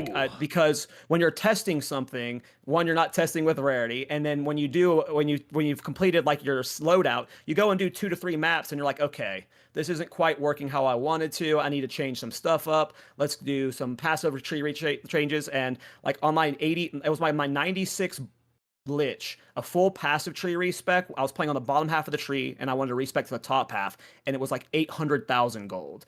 And like whenever you're not grinding maps nonstop, that's just too much. I swear I spent like 50 divines buying gold for maps, and like The That's gold cost shocking. for respecs, and that there's a gold cost for buying stuff. Like you have to go to like the instant buyout trade, which we should talk about soon. Async trade is the best thing that's ever happened to any ARPG. Period. But async trade has a gold cost to it. So when you're buying a lot of gear for multiple builds and different character types, that can be expensive. That cost needs to stay the same.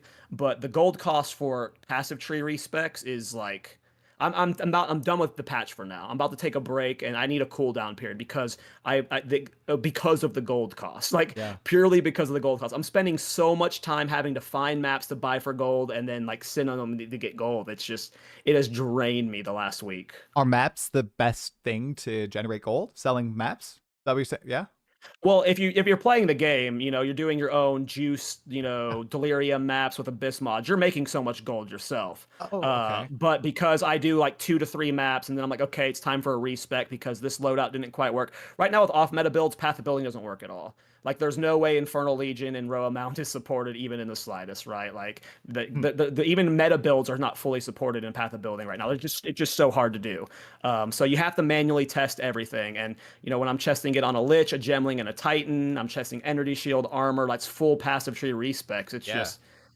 It's just so much gold. And yeah, like castaways, people like I don't know. I'm sure like a lot of people buying maps for golds are like people who sit in their hideout trading all day, hideout warriors. But there's clearly a huge demand for gold because lobby slots in castaways go for 2 divine right now per Wow, that's person. crazy. Okay. Yeah. Yeah, I didn't even know. That's an underbelly of PoE that I didn't know existed. I'm in this bubble, man, where gold, I mean, it doesn't really matter that much to me. I'm using it for async It's a trade very much a me bit. problem, I'm Yeah. sure, by the way. It's Well, very it's much a a build crafter. So build crafter I'm not problem. saying Yeah. that like this is like a whoa is like please change this. It doesn't necessarily have to change. I'm just, Yeah. pointing out why it's a problem Are for there me any at least. tools that you think would assist in a game aside from I'm talking about in game? I So think the not gold PoE cost or for anything. passive trees is just like I don't understand why the gold cost for passive like why does it need to be 1 million gold to fully respect the passive tree of a level 96 character? Like does it really need to be that high? And even for like low level players, like if you're a new player to the game, shouldn't you be encouraging someone to try out new builds more often with a cheaper gold respect? Like I don't think it needs to be free, but I just think the gold respect for passives in general doesn't need to be that high. But again, I'm a very skewed perspective. I make a lot of characters. When you make a lot of characters, you go through gold quickly. Like, I don't know if this is the average experience, but I feel Right. like it would just be better in general if it was cheaper. Right. Okay.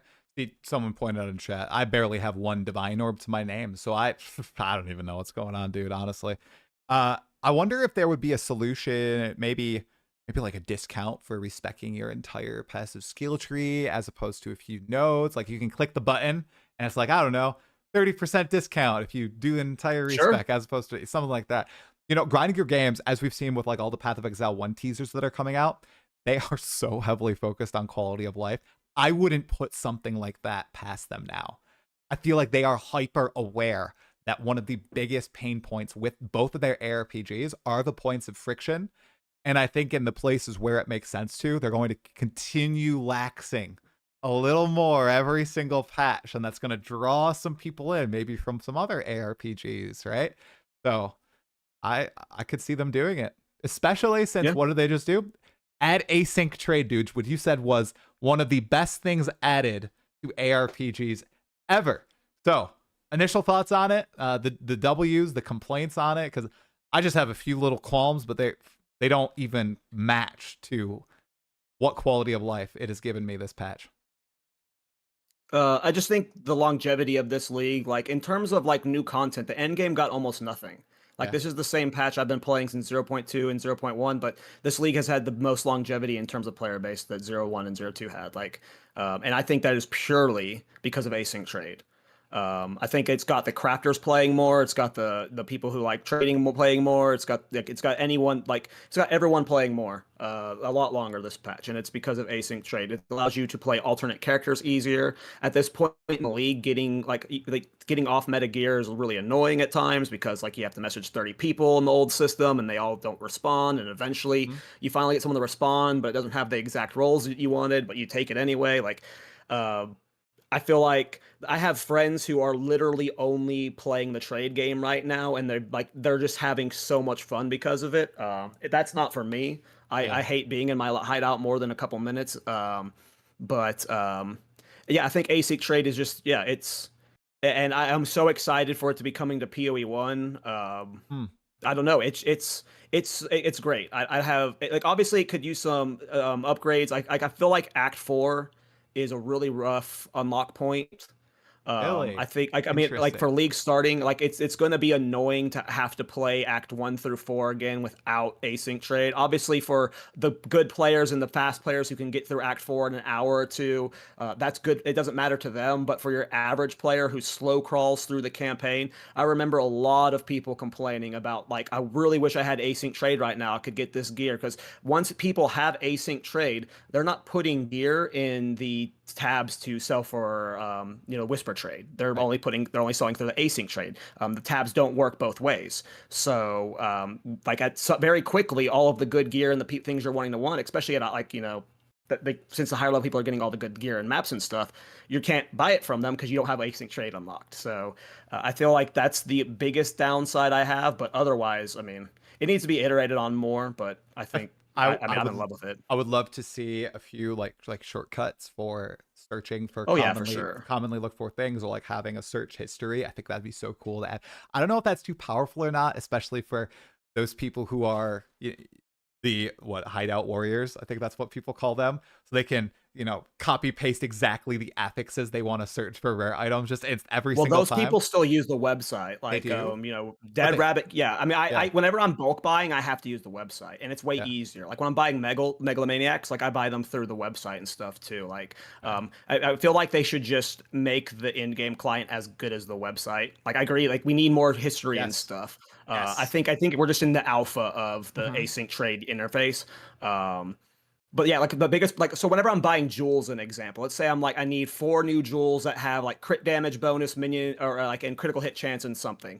Like if you search that in game, you have to click the search. You gotta go jewel, and then you have to maybe like set it to sapphire if you only want to search for sapphires, and you have to go set your the affixes you want on it, and then the percentages minimum you want on it. You Hmm. search it, you go to the hideout, you buy it, and then it all reset. Then you have to fill that all out again. So like when I'm buying something like jewels or something like that, I still have to do it through the trade website because you don't lose that reset. You can easily just keep scrolling and stuff.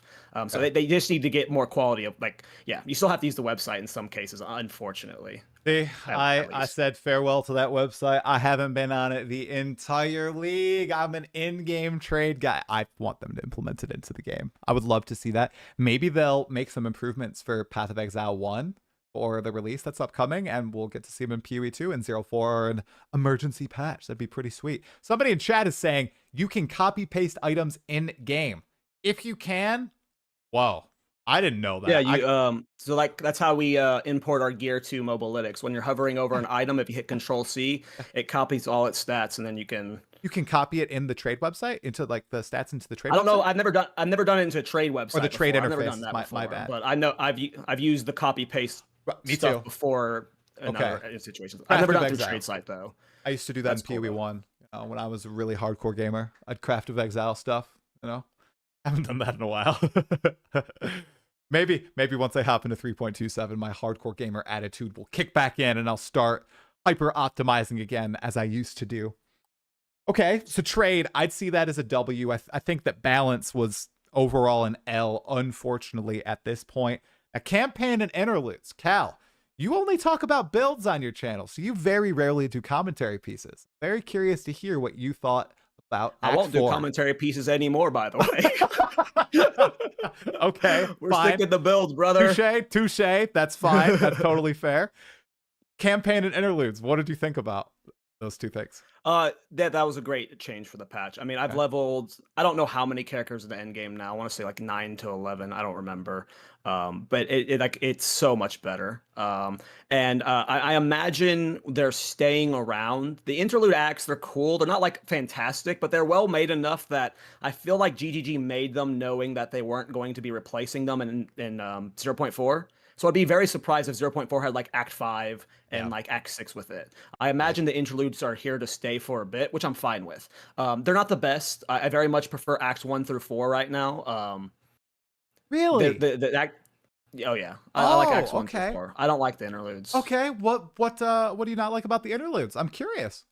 Well, I don't dislike them. They just Do they not feel as high quality? Do they not have this like the same flow? Are the boss fights bad? Like, what really stands it's out just to you? repeat boss fights and stuff. Like a lot of them are repeat boss fights or reskin boss fights. Like one of Love them's a those. reskin of Babala, one of them's a reskin of the Count and the Countess from Act One. Like, it's not bad. Does like one of them's a reskin of the Reddit moderator boss from Act Two. Uh huh. Like Uh huh. they're all the same bosses, just like slightly different. Hmm. Um, So yeah, they're not bad fights. They're not like bad, poorly made. It's just like Act Five and Six are definitely going to be like Oh we yeah, assume they're going to be way better, right? Like, so when you're comparing them to an act before it, they fall off a bit. I But get yeah, it. I much prefer it than repeating Act One through Three. I Oh don't yeah, ever want to go back to that. man. I must have. I think I have GGG brain because when I see reskinned bosses or monsters, I think, oh, that's so clever. Oh, I really like how you did that. This does. I know where this is from. Okay, but you did it in a smart enough way that I actually really enjoy this. Like, I know that almost every single fight is a reskin or even just the same fight dropped in a different environment. I've really enjoyed it. I'm almost of the mindset now. I'm not pro campaign skip, Cal, but I was thinking to a future of, okay, you don't have a campaign skip, but you have acts 1 through 6 that you can play, which has the story, the cutscenes, all that stuff, right? Classic.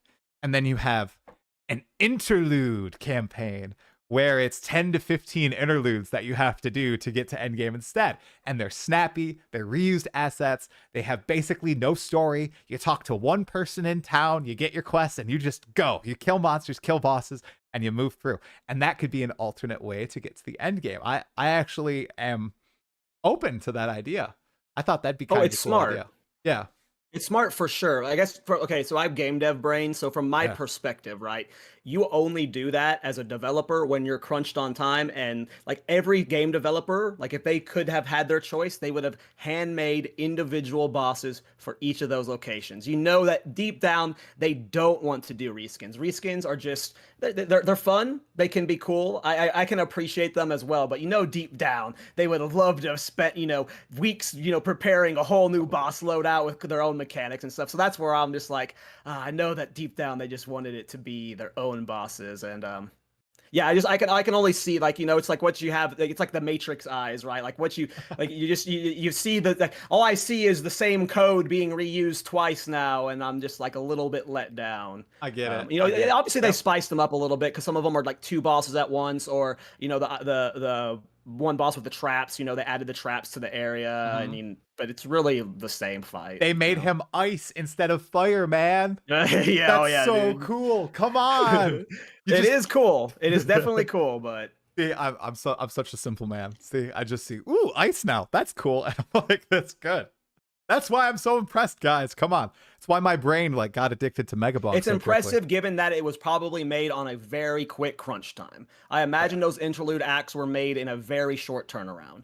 I doubt those were being prepped months in advance. I'm sure Probably a like month. those got crapped out like a month. Yeah, I think so. That's what it sounded like because everybody, I think Ziggy asked like, "Oh wow, this took quite a bit of time then, right?" And they're like, "Nah, that was actually pretty quick." Yeah, Yeah, we I just don't think got so. it Because out. all of the areas are just reskins of old Right. areas. Like it's just reskin bosses. Like I imagine that was like 1 to 2 people over the course of a month. I would love to see some of the maps that are in the interludes used as endgame maps. Maybe I just haven't encountered them. There's this one, oh, its name is already escaping me. It's the Kaji Crossing or something. It's the one where you can exit and like 4 different points in the town. And it's Oh, I don't this think that's a map. huge map. It's not an endgame map. Oh, I thought that was so cool. It reminded me so much of Diablo 2's desert area, like right when you get in, because you're walking everywhere and there's just monsters swarming you from every which direction. You're like, okay, surely there's no monsters over on this side of the map, and there are. The best And they just map keep is from that act, though. is? It's a confluence. Like in the top right of the zone, the one that has the pillars where you have Yes. to choose between like the 3% movement speed and stuff. Yep. Like that is the best map Yep. right now in this patch because it's just a big open area with this good density now. Mhm. Yep. The boss at the end is just the snake boss, so that's whatever. But Yeah. the map itself, yeah, that's good. Ooh, That's the best you're gonna get to that. right. Someone's saying a lightning monkey. Ooh, a reskinned lightning monkey. Like I mean, it's more instead of a monkeys is pillar, always cool. instead of a pillar, he has a giant thunderbolt. He's like a Zeus monkey. All right, he doesn't slam the pillar down on top of you. He just like chucks a lightning bolt at you. Did he mean that monkey or the other monkey though? I think I like the pillar monkey. I like the one that's reskinned into a yeti. He's a Yeti and what See, is that's it? Interlude 3? that one. Like those were such a letdown for me. Those were the ones where I'm just like, That was a bad one. That one was just a appearance reskin. that No was new literally moves. just a reskin. That was just literally just a reskin. It was not like the counts. The counts had a bunch of new moves, right? But they're kind. Yeah, they do have a few moves. Yeah, they have, one of them. but the monkey was just he just had just white fur and that's it. He's a Yeti. Literally now. just a Yeti monkey. Yeah, that's it. So no more monkeys. Okay, people don't want monkeys. I'm telling you guys, you're getting more monkeys. GGG is obviously obsessed with monkeys in Path of Exile too. Okay, what did you think about the Interlude 2 act boss, the swordsman? Oh, Was he hard for you? No. Yes. No. No. I play Thorns, so like on League Start Thorns, here's the problem. Like I really don't like League starting Thorns, and I could there's a lot I don't like about Thorns, honestly, but League starting Thorns, it just trivializes so many boss fights to where you don't get to see them. Because a lot of them have fast attack patterns that just instantly one-shot themselves and stuff. And at that point, when Thorns is always just so online that... Okay. So my first time through him, like he killed himself in like 3 seconds, and then... Oh my god. There's only been like one build I've struggled on him from, but like whenever like I level alternate characters, I'm usually leveling with like twink gear, so I'm not a solo self-found player. Okay. I don't know. I'm a cheese trade Andy, so man. I'm usually going through the game with like really good gear, you know. Okay. I just want to get the end game as fast as possible, you know. Get it? Get through the best part of the game as fast as possible, Cal. Yeah. I get it. Okay, so I also was curious. Act 4. What was your most enjoyable area? Do you have one that stood out, like or a boss fight that you really liked out of the set? Honestly, I really don't like a lot of Act 4's layouts. Really, they're so linear though. Why don't you like them? Are they too tight or? They're all too. It's just too samey. Like they're all just too samey. See, I really don't feel like the layout diversity in those. My favorite boss from Act 4. I don't know. Maybe the monkey. I don't know. He's cool. Okay. Yeah. See, that's one Yuma or whatever. I killed Yuma too fast. I didn't get to experience the mechanics. Everybody's ranting and raving about the one shot on him. No idea what it is.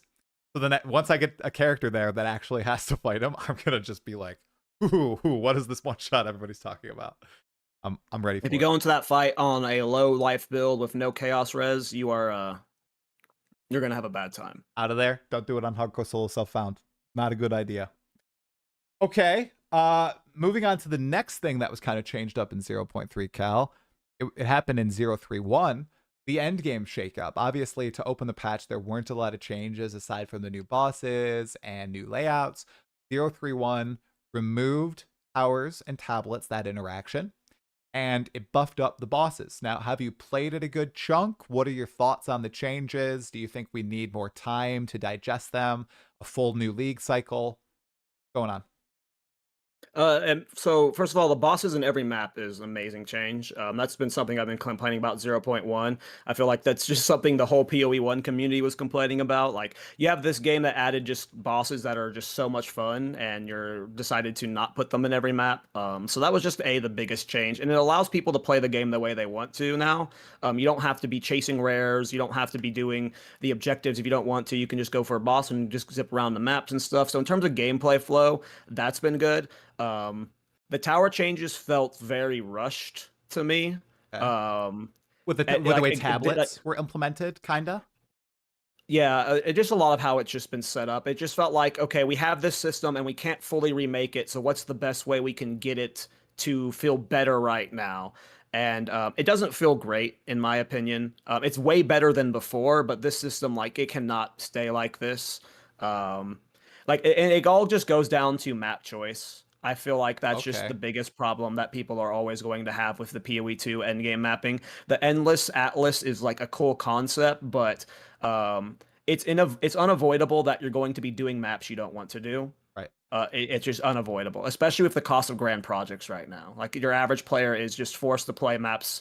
It doesn't matter how big the map pool gets. We're going to get Act 5 and 6 soon. That's going to add more maps. And then over time, they're going to keep adding more maps and maps and maps. But it's never going to be a world like there's always going to be 10 or 12 maps you only want to do. And like right now, it is just You can't spam maps you want to do. You're constantly having to do maps you don't want to do, and yeah, like just going back to the tablet changes, the tablets are in an awful spot right now. They're way too infrequent. Like it really, like again, I don't want to sound like I'm being a dead horse, but they do these sweeping balance changes to the end game, but then they're not willing to follow up with a bunch of micro patches. So like we're left in these kind of drought areas where we have this like, okay, we got this cool new thing, but there's these unintended consequences from this change that they didn't anticipate, which is understandable in early access game. And you would want to make micro adjustments on the fly for them. Like it's like right now, tablets like a blank ritual tablet is selling for 3 divine right now.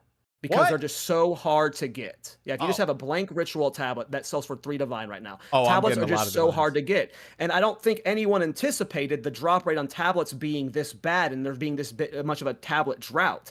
Right now, the cost of omens is so high because of this tablet drought. It's a very easy band-aid fix right now if GGD was just able to just give us a minor hot fix that increases the drop rates of tablets, adds an influx of them for now while they find a solution. But because we're just going so long without minor patches, we get these big 3.1, 3.2 patches, and then there's just so, like, we need 3.2A, 3.2B, 3.23C. Like, we're not getting those, and it's leaving the people who are playing with just in a really awkward world. If you want to, like, buy tablets right now, good luck. Like if you're an average player, like that guy in chat who said he had 1 divine. Okay, I'm sorry, man. Like that's where we're at right now. He said I have 1 divine. So you have 1 divine. Okay, I have more than one now, dude. I have blank ritual tablets from before the changes that I have not used. So. Yeah, no. If you have old tablets, you can make bank right now. I'm not kidding. Old tablets are juice. So if you can sell your old tablets, you can make probably 100 divine plus right now. I'm not kidding. Okay, so what that's telling me, because I haven't like spammed the end game or anything since 031. I played a good chunk of it, but I haven't played like another 90 hours or anything like that. So it sounds like when they released 031, they also drastically nerfed the drop rate of tablets in all forms of content. Is that basically what's happened here? Seems. So we're actually talking about that on the podcast, and I'm literally excited to talk about what we have Farmer on, and then we have Dead Rabbit and Misa, who are all like 3 great farmers.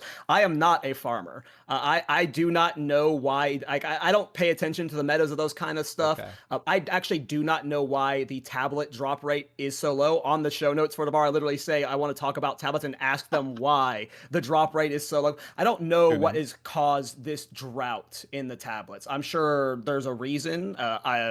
Maybe it's just because more people are maybe it's just because we're going through tablets faster than we were before, but they're not dropping more frequently. That's a good point. I don't know. I honestly don't know. That's a great point right there. But yeah, there you go. So okay. That could be it. Yeah. Okay. Because if they lower the drop rates, I was wondering. Okay, maybe this is. I don't think they touched the drop. You don't think they did? They're just not enough supply for the demand, right? I think so. Because you need a lot of tablets now. Right, because you used to be able to apply like 1 ritual tablet to surrounding 50 maps or something. Huge number of maps, and now it has limited. What new ones have? Is it a max of 14? 10. 10? Oh, it's 10. Oh, jeez, it's 10? Maybe it's 14. Maybe it's 18 now. I don't remember. I don't know. Okay. I'm not a juicer. I don't pay attention to stuff. Me neither. So, but that would make sense why a lot of people who are still playing are a little frustrated with that. They can't add the content. I think it goes up to 18 now. 18? Actually. Okay. They can't add the content they would like to their maps. Okay, interesting. Okay, at the same rate as before. Yeah, so endgame, you said you were beating a dead horse. Grinding Gear Games also is very cognizant of the fact that endgame needs a drastic shakeup in 0.4. That, along with the Druid, are going to be the mainstays of 0.4, which probably will drop in December. So we'll see if they further iterate on these changes. I do agree that it feels a little half-baked with the tower changes, the tablet changes. I am also in agreement. Bosses in every map. Heck yeah. Love it. And the powerful bosses, they feel like real bosses. They're tanky, at least for my build, and they hit hard, which I really like. You got to dodge their stuff. Yeah. Okay. Shout out to Farmer. Have you talked to Farmer on your podcast before? Not yet. We are going to schedule one for 0.4. So. Good. The Farmer's been doing the boss kill events where he's been super juicing those bosses. Those are so cool, right? Like that's the content we want from Path of Exile 2. We want to be able to make these unkillable bosses and then just like test your builds versus them. Now we just need to get the balance better to where more builds can test themselves versus bosses like that. Because right now it's very top heavy, but yeah. Sorry. Oh, those videos were amazing. The the Shark Boy boss fight, there was that one guy with or two people who were using comments to chunk the boss. Oh my gosh, that was a shocker. After watching person after person not even break past the energy shield, having some people come in and just chunk. Oh, it was good. It was good. I highly recommend those videos, you guys. Awesome event, X the Farmer X. All right, one more 0-3 topic of discussion before we discuss what happened at the beginning of the league. Sprinting. I think this is the sleeper win of the patch. I thought it was clunky when it first came out. I am now a huge sprint fan. What do you think about it, Kal? I mean, sprint's great. It's better to not have sprint, or to have sprint than not have sprint. You don't sound I just it does. So right now, there is a real move speed problem in this game. And a lot of the fastest builds in the game are never sprinting. They're moving at a 100 to 200% move speed flat. So sprint's great for like the campaign, but for endgame, it doesn't really, like, I almost never sprint in endgame. There's just too much density, and at that point, you're going to have enough cast while moving on, or like skill reduction or penalty when moving, and then a bunch of move speed, usually when you get to endgame. So you're very rarely sprinting unless you're going backwards, so it's like, okay then. I just think sprint is like a nice thing. It just doesn't solve the mobility problem of this game. The lack of mobility skills, the ones that are like really good and like are very limited to certain archetypes, and the ones that the other archetypes have are oftentimes slow, clunky, can't really be used as well as for mobility. And once you reach a certain point, you're almost never sprinting. You're just 200% holding spark, going through the map, or like on my Witch Hunter, 180% holding left click. I'm very curious how many people make it to that level of power. Personally, I'm curious too. I've never done that, so I see sprint as a huge boon even in endgame. I'm using it in endgame. I've been using it all the way up to T15, T16 maps. On my monk, Are you using it in combat? Yeah, I use it in combat. I use it in boss fights too. The only area wherein I can't use sprint, and this is probably why a lot of juicers don't use sprint, delirium maps, because you have those little blobs that you step on and monsters sprint out and they will, or jump out and they instantly hit you and you get heavy stunned and you die. So I don't like run delirium maps because I don't like the aesthetic and I hate that. You have to though, because they give you so much rarity. That's the thing. See, and I don't care about. I'm such a weirdo, dude. I don't know what's wrong with me. See, I don't care. It's crazy. I don't delirium juice either because it crashes my PC. But that makes sense. It is important. That makes sense. See, so I'm so curious how many people think like that, because I totally understand. Oh well. So I don't want to play that way. So like most of my builds don't play that way. It's just that again, I'm not saying I don't like sprint. I like sprint. I just feel like it's not the solution, the only solution we need to mobility right now. We need other things. I don't know if that's more mobility skills. I definitely don't think I want Quicksilver Flask or anything like that. But I do think we need I don't know. To move faster or to get out of the way of things in combat. I'll move faster in general, because like I guess the gap between high move speed builds and low move speed builds is just so big right now. Because on a lot of my builds right now, I'm running like 30 to 50 move speed, and then when you're like like move speed is like, if anything, it's more important than rarity because you're clearing more maps per hour, right? If you're talking about getting more currency per hour, what's the best way to do that? If you're clearing 5 maps in 15 minutes, or you're clearing 1 map in 15 minutes. The rarity only matters so much at that point, right? You want to be going fast. And a lot of builds are really trapped at like 30%-ish to some builds have 0% move speed without high armor, and they can't afford to go get those reduced move speed nodes on the right side of the warrior tree. So it's just, I think the problem is there's just a big gap right now in move speed, and maybe that's just always going to be there. Maybe just the baseline movement speed needs to be a little bit better for the weaker end builds. But I don't always play 200% move speed. I've only played like one build that's ever actually done that. Interesting. I'm usually a slow boy. A lot of the problems that we've talked about here today they're interesting because they haven't cropped up with me personally. I don't know.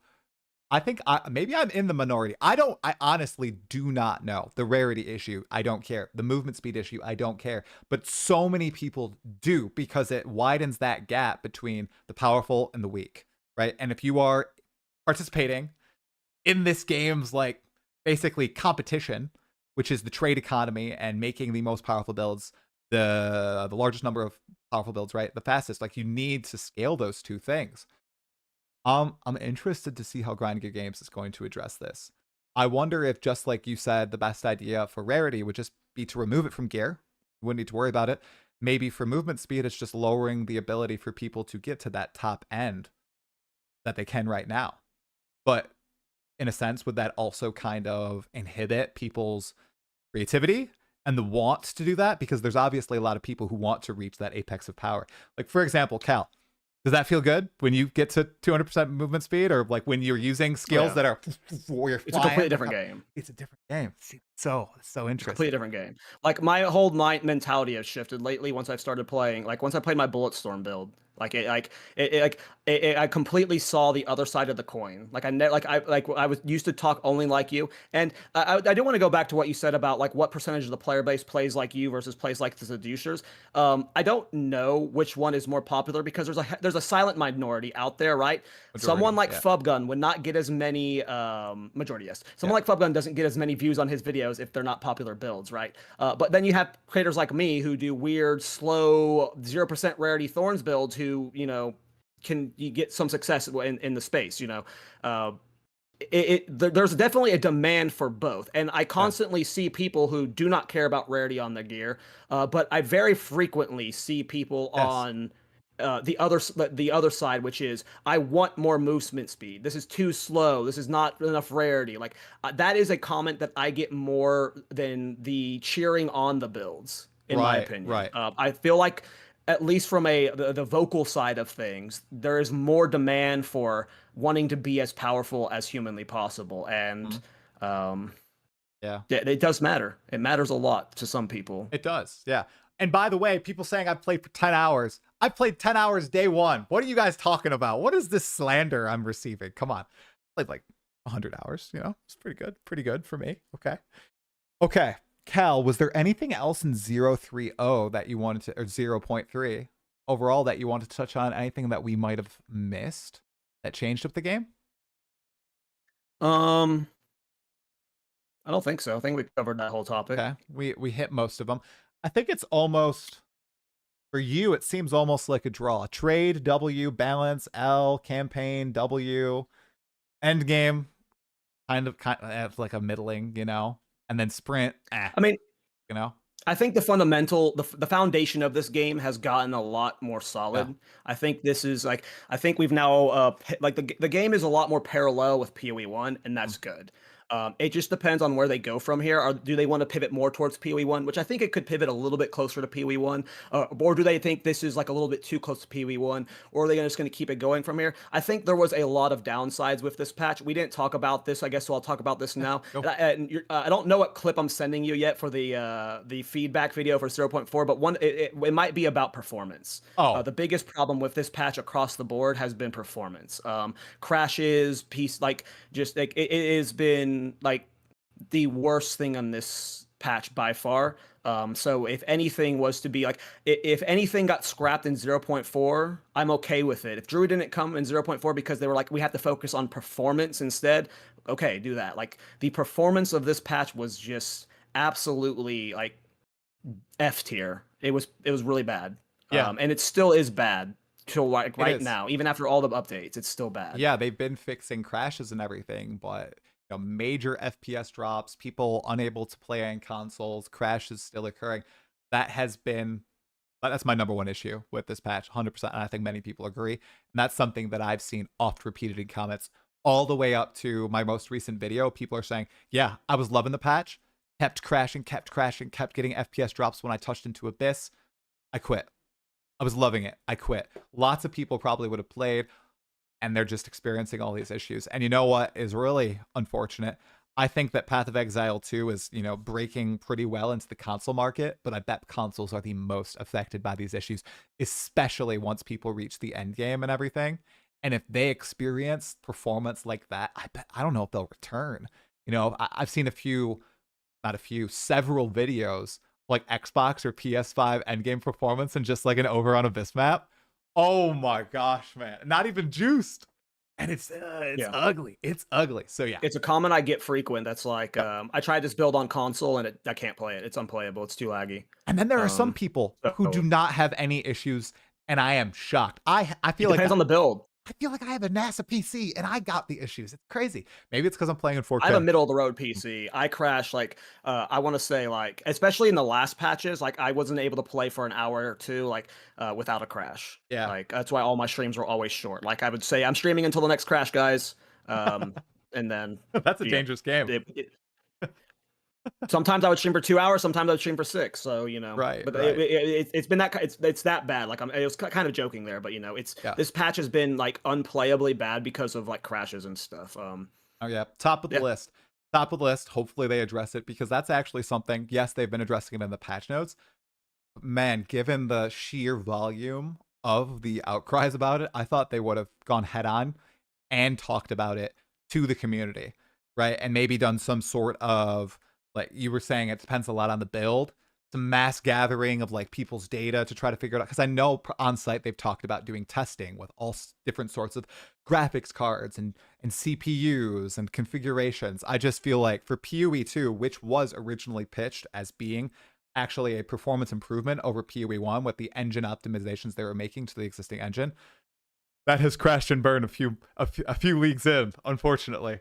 And I bet a big reason is also because it has become more PoE 1, right? With like the Abyss monsters, so many monsters on screen, so many more effects. The visual clarity for PoE 2 is worse than PoE 1 right now.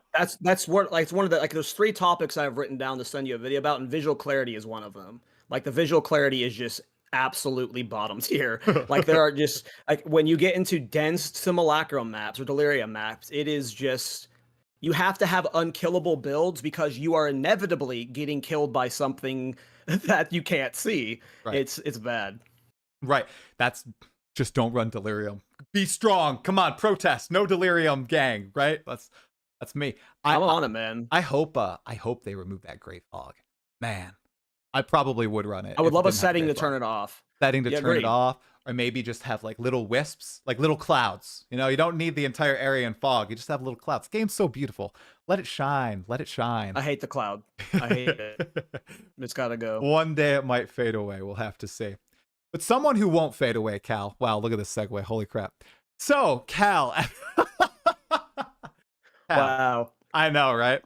So, Cal, I wanted to chat about this, and you guys, I did talk to Cal about talking about this because you took the approach to kind of just go silent on it after addressing it briefly and then just moving on, kind of embracing it.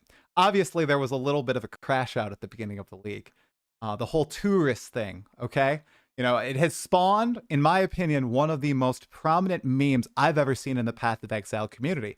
We have Boat League, and now we have tourists, okay? Like those are the 2 biggest memes in my opinion. I see this on the Last Epoch subreddit, Diablo subreddit. I was in like Ask Reddit a few days ago and somebody like brought up PoE 2 and PoE 2 tourist. I was like, oh my God, it's like reaching everywhere. It's critical mass, okay? So, Cal, I kind of wanted to have a little bit of a serious conversation and just ask you, what was going through your head, like that whole experience? Obviously, I have thoughts on it, and I'll give my thoughts. I've given my thoughts a few times in private. I don't think I've ever like fully elaborated on a stream before or on a podcast like this. But I'm just curious, what from your perspective, what did it feel like as you kind of went dark when that video kind of started gaining steam?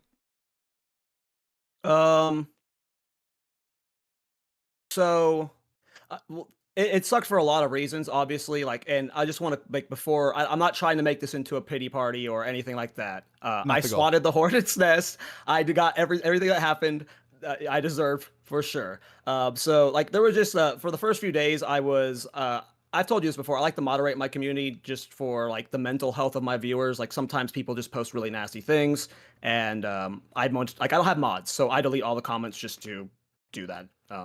And there was a lot of crazy comments during that period. I deserved to be clowned on, and there were plenty of clowning on me comments, but there were some mean and hateful and just really bad comments. And I felt the need to read every single one of them, to delete them, because I didn't want my viewers to read those, and then, you don't know what would trigger some people, right? And you just don't want to leave those comments sitting there. They're nasty, right? So I felt the need to delete all of those comments, and that's why I went dark. It's like it got to the point where like I was just like I was like so like I'm talking about really bad comments. So like Yeah, those eventually like when you're reading those all the time, they get get to it. you. I was so broken at that point that I was like, okay, is this going to be forever now? Because I've done this. If this is going to be forever, I don't want to do this anymore, right? I've told Right. you before that this is not my full time job. This is kind of just a fun, happy accident. And that if this is going to be the abuse I have to take, this type of abuse forever, I don't want to be a part of this. So I went offline partly for that, and part of the other reason was the podcast that I do. I did not know like my biggest concern at all times was Miso and Rabbit. They are very good friends of mine. Like I've become very close with them over the last time we've been doing this podcast, and I care about them a lot. And I feel like those two are like the two biggest up and coming creators in the space right now. Personally, I think Miso is the best content creator PoE2 has right now. I think Rabbit is possibly one of the best streamers alongside Farmer and King Konger that are specifically PoE2 focused right now. Is grinding PoE2 super hard. Yeah. I just love watching those two. And my concern the entire time was like I love the podcast and love hanging out with them, and there was just like this sorrow in my heart of like. No one at any point told me I should leave the podcast, not even Mobalytics, not even them. But I just thought that like being attached with the podcast after I just did that would just be such a negative impact to their career. So Yeah. that's why I went offline. It was just like it was too much to see, like read all the comments and stuff, and then I was just like, oh, this is probably really bad. And if I quit the podcast, like I was having so much fun with it, I didn't think I would want to continue just doing content in general, right? That would just be like a big L. So it was just mainly scoping that out. The reason why I didn't make a video when I came back is A, it had already been a long enough time to like it felt like I was just inviting controversy back. And B, in general, I don't like apology videos. I think they're very performative and fake. It's just very much like a look at me, I'm trying to like I don't know. Anytime I see apologies videos, maybe I'm just like misreading them or something, but they always seem performative to me. If you're sorry, you're going to show you're sorry by acting different over time. The people I want to talk to or in the video that I insulted, I'll eventually like our paths will cross eventually, given enough time. I recently just had King Konger on the podcast. We talked off the podcast. Like he's a great guy. He said some really nice things to me. He was the second person in that video that I reacted to. So like that's why I didn't make a video. It wasn't that I didn't want to make a video, but like I got myself in such a mentally bad place after reading the comments for so long. And then I got myself even in a more bad place by like feeling bad about like the whole podcast situation. Right. The whole time though, like Miso and Rabbit were like very supportive. They like I very clearly early on remembered that Rabbit saying, "You're not leaving the podcast. Give it time. You need to relax." And like they were like that's how they were the entire time. They were wonderful friends. Whether they're right or wrong about how this is going to negatively impact the podcast long term, we'll have to see. I think obviously, this is going to have long term downsides of like there's certain fans that are viewers that will just never want to affiliate and watch anything I'm on, right? It's like that's always like so there's definitely a negative wrong from it for sure. Yeah. But I think it just exposed. So thank you. This feels weird. Thank you for not disappearing. I think you made the right decision. It definitely was an unfortunate situation. I think that a lot of the creators, the majority of the creators who used that video, made reactions on it, everything, they were clearly doing it for content, right? I think a lot of them, regardless of what they said or they didn't say or implied in their videos, they were mostly doing it for content. And I don't know if you agree with this or not, but the real thing that takes a toll, honestly, is like the people that come after. Like a lot of people, honestly, that have been in this stream right now, talking shit, saying, why in the world would you be talking to this guy? Did you hear what X, Y, and Z said about this person? You should never platform, like treating you as though one thing you've said is your entire being. It's absolutely insane how people will see a clip and decide that's an entire person's personality. It's really interesting how people think like that, right? And it's just life. People make mistakes. People say stupid things. I do it all the absolute time. People at my work do it all the time. My dad, my mom, my brother, my family, everybody. And people think that because you talked about, holy shit, the way people were treating a Path of Exile game, a video game, how they were doing commentary on it, that you should be exiled from the community. That is, dude, it is insane. And it just exposes how wild some people are in this community. And honestly, and I know I'm unsub, guys. Seriously, fuck you if you think like that. That is ridiculous. If you think this guy, who I'm talking to right now, should not be able to do anything because he made one little video, a few little comments, guys, it's okay. It's fine. People do that all the time.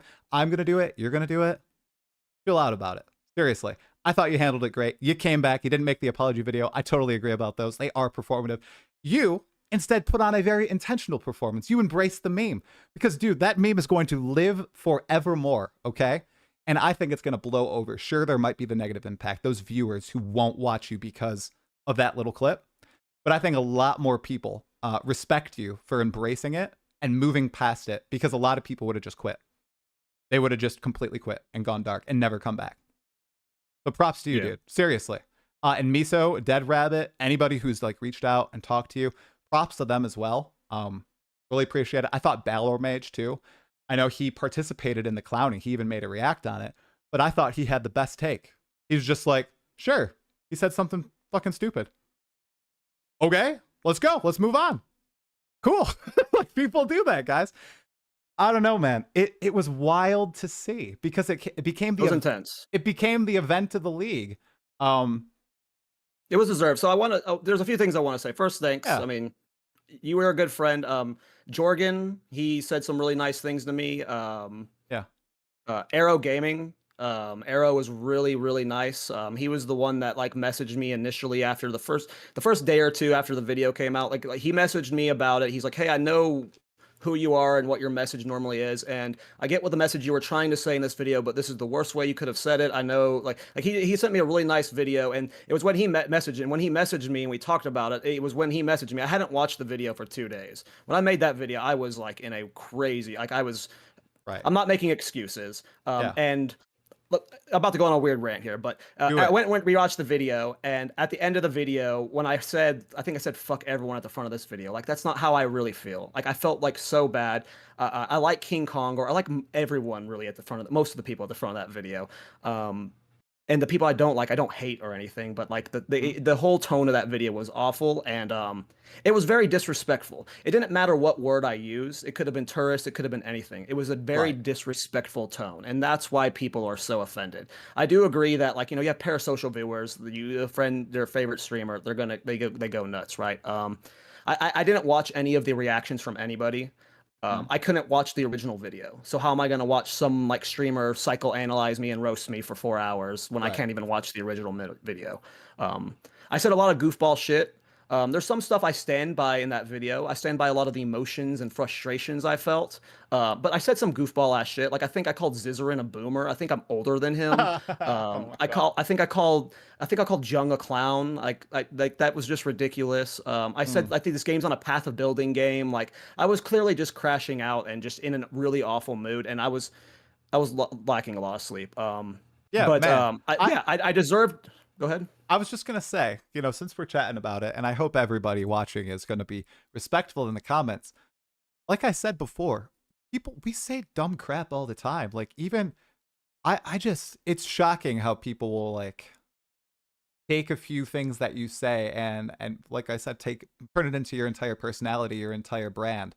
When a lot of people, if they, like the people who reached out in good faith, they knew what you were trying to say. They were just like, you were just saying, man, a lot of people are obviously trying to incite the hate up on this game to drive clicks. That sucks. I really don't like it. And that's what I was rage baiting in that clip too. Like the whole tourist thing. People to explain tourists. The very first PoE 2 video I made, I've made games content for a lot of games. I've never heard the term tourist before in a video game. In my very first PoE 2 video, I was called a tourist. It said something like, look at this WoW player with a gnome avatar. Going to fucking tourist. Get off this game. Right. And that comment resonated with me for so long. And I kept seeing tourists pop up. Like this is before the tourist drama. This has been going on since I became a PoE 2 creator. That's funny, and then we started seeing it on other new creators videos. And then I started seeing it on our podcast.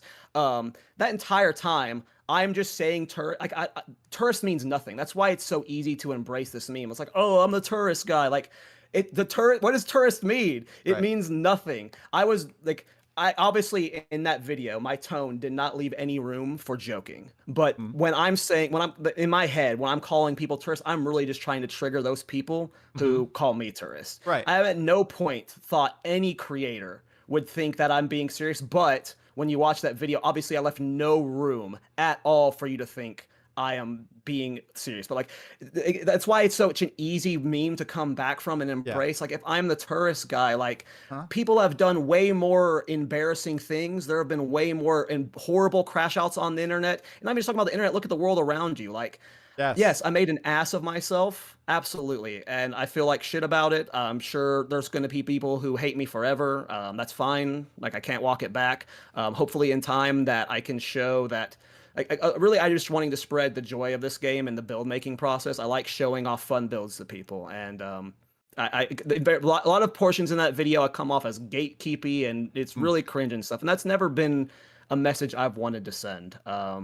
But exactly. yeah, I was just an asshole. I was just an asshole in that video, Yeah. and yeah, I Which is deserved everything that came. which You is know, what I disagree with you on that. I disagree with you on that. I don't think you deserve people bandwagon piling on you, leaving all those comments, saying that I'll watch your content. well, maybe I not think everything. I think that yeah, not I everything. spotted the hornet's man, man. Yeah, I it's spotted fine. the hornet's nest for sure. I think that, like I said, the React thing, it was just content, and I think a lot of people are pretty much bang on. They don't take it that seriously. I think there are maybe a few creators who are like, okay, wow, taking this hard, but I think a lot were like, oh, it's content. It was disrespectful. If Right, it people was wanted to be disrespectful. offended by Right, it, and right. because I would generalize the entire time. I never Yeah, said a person's name the entire right. time. I don't think, at least. I think I generalized. So if you wanted to be offended by it, Oh, easy, you were allowed to be. easy, Like dude, I do not blame you. Like easy. I was a douche that entire video. I was trying Right. to. Yeah, I was I being watched the crazy. video. That I was in a I, mood, man. I watched the video. I've watched the video. I watched a few reacts to the video. Yeah, it's a tough watch. It is. I think it's It gets because silly, man. I just I knew said some goofball shit. you did. You 100% did, man. I just I know said that some you're goofy shit. you did. You're a very genuine, chill, cool person. In private when we chat. We've been chatting for like many months now, and you do make great build videos. That was not your. I saw like one person had the view like, this is the only thing you've done for PoE. You come in, you call everybody trash, you call everybody tourists. Nobody's as good as me. Not the case, man. You've been putting out awesome builds. People are loving them. I read the comments; they're very positive. I wanted to bring up also, you said, oh, I don't know if it'll pass. People won't watch me, right? Okay, those people are probably gone. They've mostly forgotten about it. Maybe we stirred it up a little bit with this podcast, but I think they're mostly gone. I think it's going to fade. I think people are going to forget about it. You bring up a great point. People do all sorts of stupid stuff in real life. All these sorts of crazy events happen in the real world, and people forget about them like 2 days later. The tourist meme will live on, but the clowning on you, I think, will pass. I really do think We'll that's see. the case. So Again, there was something I was just very disrespectful. Like I don't blame parasocial relationships exist, but I'm not even talking about parasocial relationships. When you're a fan of somebody, like if yeah, I was a fan of you and someone said the things I said right, in that video about you, right, I would feel very strongly about them. right. Okay, so like Yep. again, I do not blame anyone who feels that way. It's just in time, hopefully, I can apologize to a lot of the people I slapped in the face or spit on, whatever you want to say in the comments, and I can mend those bridges. And if not, yeah, I just want to show, PoE2 being fun. And You are. I'm sorry. You are, and you do. No. Oh God, I hate it. I hate it. I hate it. But you do you. You do you. All right. Thank you for continuing to make content, man. I think everything's gonna be fine. Okay. So, all right. What is it? Okay. Oh yeah. Let's talk about Path of Exile 1 for a second. Cut tourist section right there. 3.27. You think you're gonna take a tour of it, Cal? You're gonna pop in? I heard you only got to level 93 before in PoE 1, and we all know you got to have at least 78 level 100s to actually talk about that game. Gonna try to do that this week? Oh, I'm definitely a PoE 1 tourist. So like, if you want to clown on me and call me that all you want, go for it. I don't know. My return to PoE 1 last patch, I really did not like mercenaries. I was not a big fan of that league mechanic. It really, like, early on, it very much felt like your build was revolving around mercenaries. Your either mercenary was making you just uber defensive, or it was what killing everything for you. I also chose a very weird build. I found like a Tempest Shield Jorgen build that was like, oh, I'll be fun in Dell. It's kind of reflected Mimi. It was not a very good build to experience the entire game with. So I just lost. I didn't have motivation to mapping. It was just really a delve build. So I picked a very bad build for my first return to PoE 1. So that's why I quit so early, I feel. Maybe I just quit because, the game's no longer for me. I'm not sure. I Okay. am pretty sure I will dabble in 3.27. There's weirdly speculation that Thorns is coming to PoE 1. Oh, I'm not too excited about that. If that happened, I don't know if I would play Thorns. I probably would just if I want to give PoE 1 like a deep dive, and I'm probably just going to play something I'm comfortable with, like Cyclone, a build I haven't played in a while, and I okay. know I would enjoy spamming. If I do play it, it just depends on the what the thing comes. I more than likely will be a tourist for sure, but for how long I play, like if it ends up being fun, I'll deep dive. But I would imagine at least a week. There's still so much I want to play in PoE 2. I haven't done any solo self-found or hardcore yet. Okay. I've just been purely been build crafting the last several weeks, so. Okay. Um, Well, I I don't. mean, I still kind of want to keep playing Pee Wee too, but I will be right. playing, yeah, for sure. Okay. See, I was far more a tourist than you, man. It sounds like you stayed quite a while. All right, because I only played for like four I hours, played. dude. 4 hours. Oh no, I played for like a little over a week, I That's want to good. That's say. good. So you reached the end game. I Um, I am a true PoE one tourist at this point. I don't know if I'm gonna make it because yeah, I've really felt when I played 3.26, it wasn't even really the mercenaries mechanic. It was just I got to Act 4 and I didn't have that desire to log on. It was almost as if the game wasn't for me. I wasn't having fun. I didn't have that itch. But man, the past week, dude, I don't know what the hell is wrong with me. But I have the itch to play PoE 1.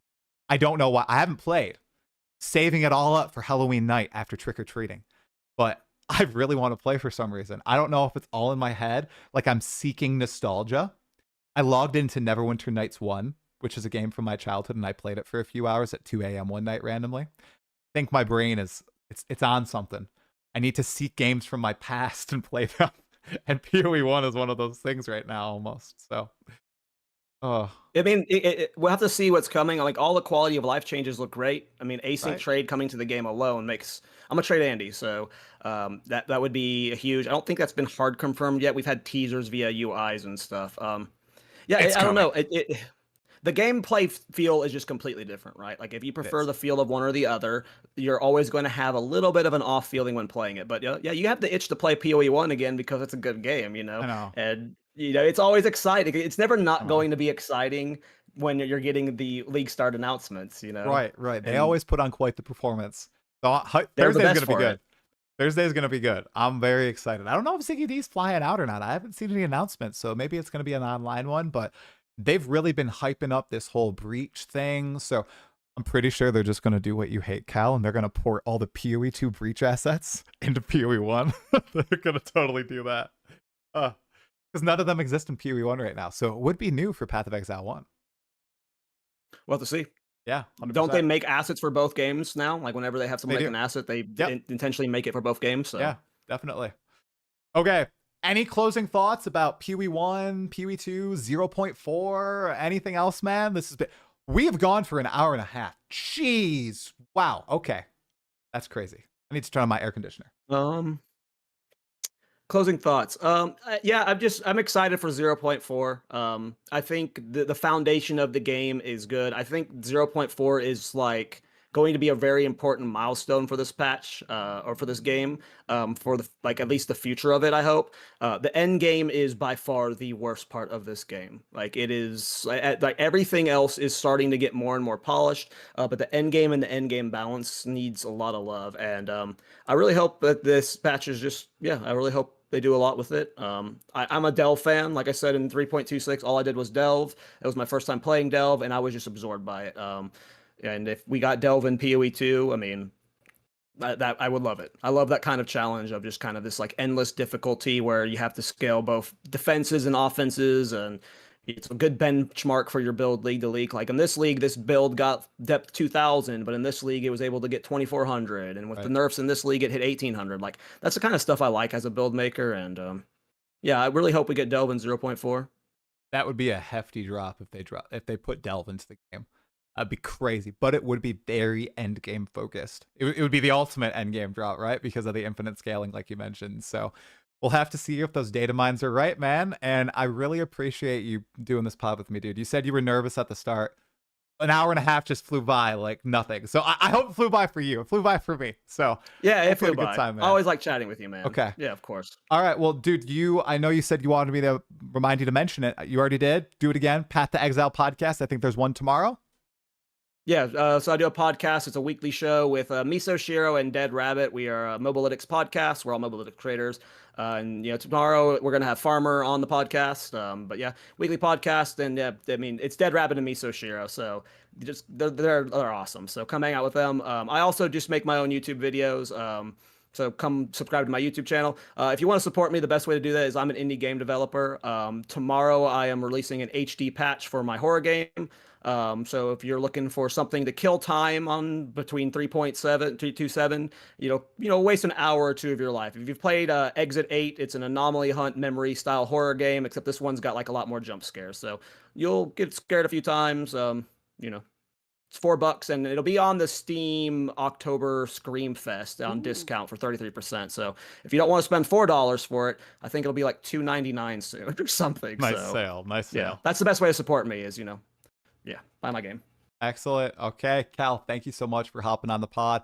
Thanks everybody in the live chat for watching on Twitch, on YouTube. If you're watching the VOD right now on YouTube, make sure you leave a comment below. We really appreciate the support. Like the video, sub to my channel, sub to KallTorak's, and go check out the Path to Exile podcast on Miso Shiro's Twitch and YouTube channels.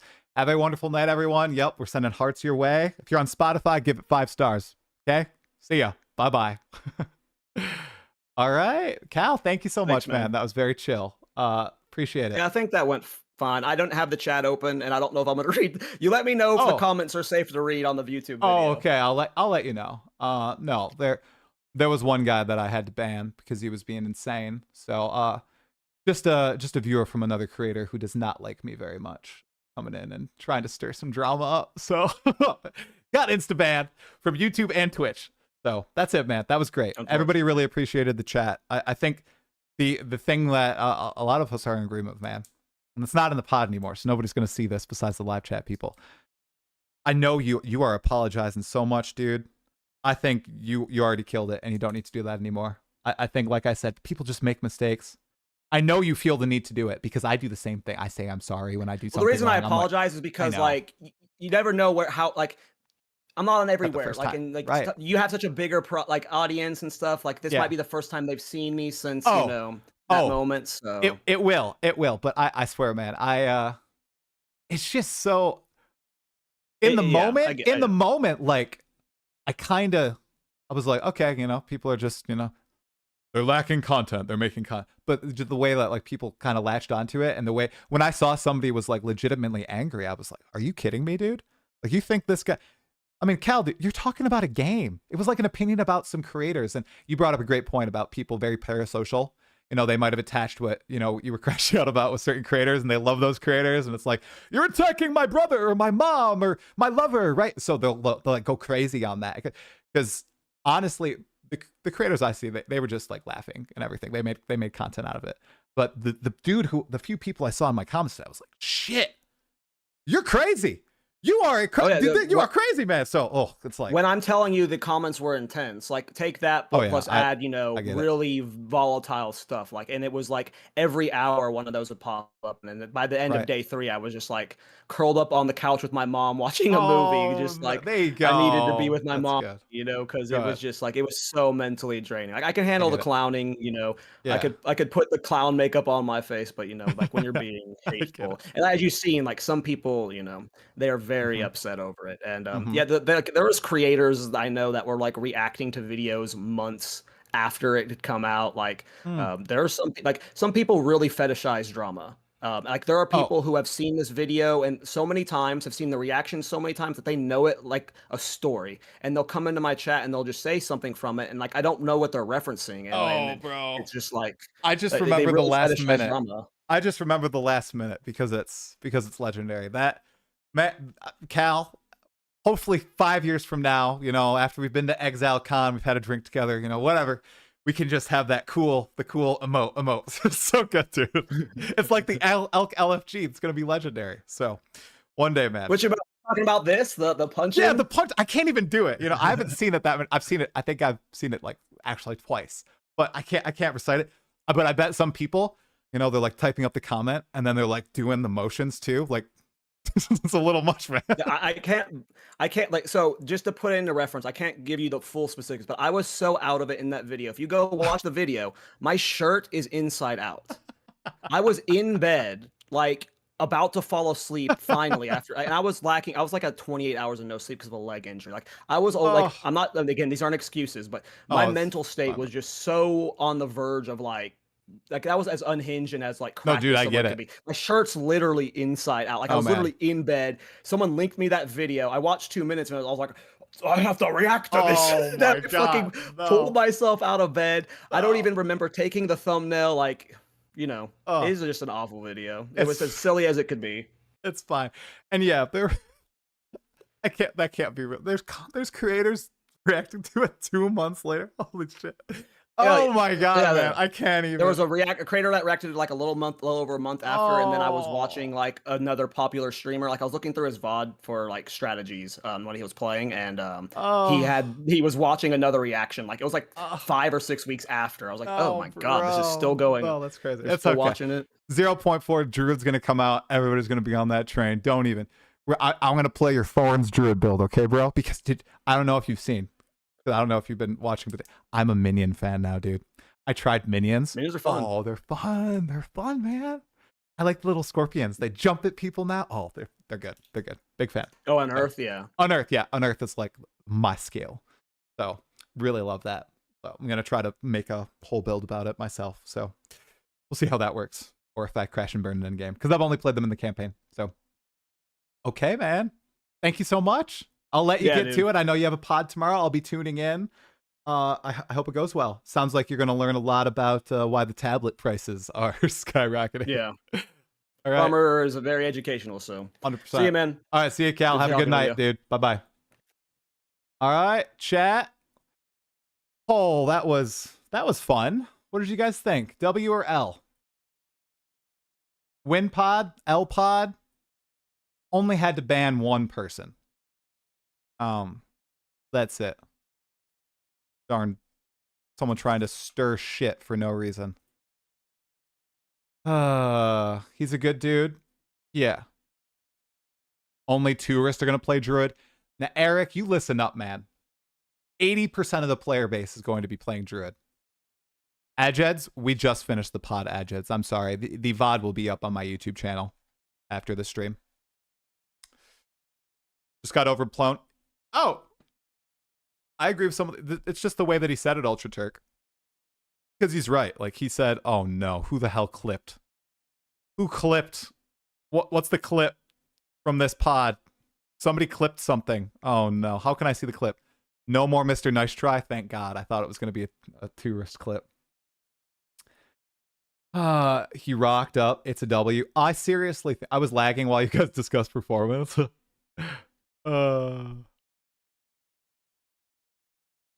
Don't know anything about what happened, but if it's just drama, I don't care. Yeah, but it was the type of drama that turned into something that, basically almost ruined a guy for a few things he said on the internet about video game commentators. It really shouldn't have blown up into what it was. So he said stupid shit. We all say stupid things. And I think anybody who wants to literally like cancel him over that is just little out of it. Just a little bit. All right. You shed a tear. Says a lot about my character, bro. I was a fan before, even more now. Yeah, the dude's my friend. So I'm also really, really glad, guys. If you also don't, Miso, Shiro, and Dead Rabbit, they were also very supportive of him during that time. It was great. They didn't like throw him under the bus or anything. That would have been like the easy thing to do, because all the big creators were not being fair to Cal, in my opinion. Because it was obviously a stupid ass video. I mean, honestly, they would have done it to absolutely anybody. It doesn't matter if it was KallTorak. It doesn't matter if it was another creator. So, but you just knowing the guy, I knew what he was going for. So,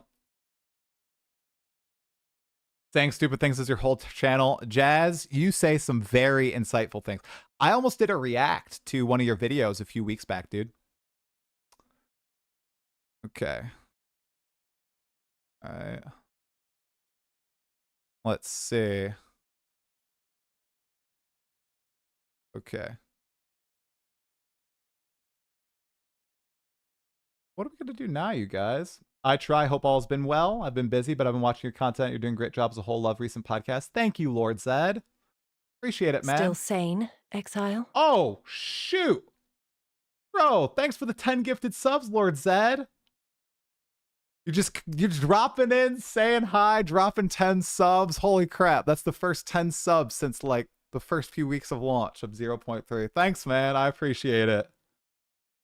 Seriously appreciate it, dude. Ugh. Snowflakes got offended. I honestly think it was content creators making content and then their viewers making it into way bigger a thing than it should have been. That's my final take on it. So hopefully that's the last time we need to discuss it. I thought that it would be a good idea to talk about it on the pod. I think Kal handled it well, and I don't think it was too too traumatizing for him. I think traumatizing is the wrong word, but you know what I mean, right? Okay. Could you ask Kal the name of what his game was? Oh yeah, bro, what's your game? What is your name? What is your game's name? The horror one. Missed it. Oh, thanks, Lord Zed. Kal learned a lesson. We all learned them along the way. 100% LT Dizzy Dog. 100%. Right? Yeah. There are some stupid things you can't say on the internet or you're going to get clowned on. You know? It sucks. Air conditioning that. People's egos got bruised. Yeah, I think some people, yeah. All right.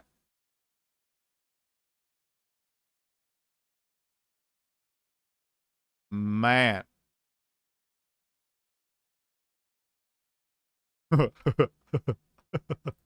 People are mad at me. Oh my god.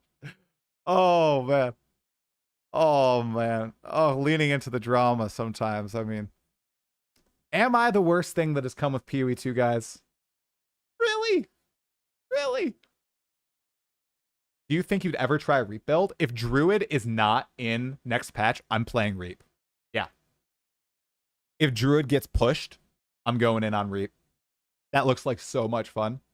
Maybe if I don't enjoy PoE 1, I'll level up a Reap build the rest of this patch. I think that's a good idea. You love the villain try? Not the villain try. I'm in my truth era. You know how Taylor Swift has a bunch of different eras that she goes through? Well, now I'm just saying the truth to people. That's what I'm doing. I'm not staying silent unless people are attacking, you know, non-PoE related things. If people go in on my family or my personal life or politics, all that, that's out the window. But anything Path of Exile, oh, I'm going in. I'm going in. Fight me. I dare you. Please consider playing Arc Cast on Crit Lightning Warp. Oh, God. Oh, God. I don't think I would enjoy that build. Did you not? I don't like the zoomy builds in PoE 1. Okay? All right. I'm going to show you peak PoE 1 gameplay. Okay. I'm going to pull out one of my past videos on PoE 1. My favorite build of all time. Let's see if I search for it. Cleave of Rage, Talkative, Try. Come on. Show it to me. Show it to me. Oh my gosh. Nope. Cleave, Rage Vortex. Okay, look at these thumbnails, dudes. Look at these thumbnails. Oh my goodness. Look at that. Whoa. Love these. Okay, here we go. This was my favorite PoE 1 build. Oh gosh, it looks so blurry. Oh, the bitrate must be crap. This was peak Path of Exile 1. Affliction, Rage of Cleave, Berserker, guys. Oh my gosh. Oh, I even did editing. Look at. Oh, dude. Look at that. When the beat drops.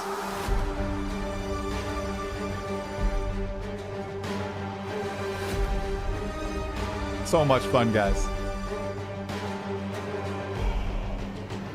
Look at that.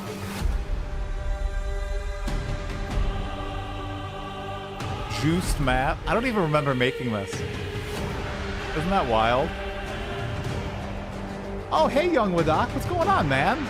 How you doing? I thought your inclusion of the cow meme in your video was excellent. That's how the meme will be used. Oh, I'm not doing it anymore. I must want to show the full boss fight. Look how ridiculous this build is, you guys. It makes me so giddy. Oh, the perfect boom. Sometimes you gotta ramp on the damage, though. See the ramp? A lot of people would probably criticize all this. The damage is not that high, but it's fun. Oh, wow, somebody, what the heck? Whoa, Dave, thanks for the 13 months, Okor. I hope you're able to get into 3.27. I miss your PoE 1 content. Oh, bro, I hope so too. The promise on this channel has always been, I'm only gonna talk about something or make videos, entertaining videos, informative videos, stupid videos, podcasts on things that I enjoy, because this isn't a full-time thing for me right now. So if I enjoy PoE 1, expect to see my silly PoE 1 videos return. If I don't, I can't promise anything else. Holy crap. Look at that strapping young man. Natalie, come and look at me. Come and look at me from a year ago, a year and a half, 2 years ago. Come look. Seriously. I'll just block the camera. Look at what? I look so weird.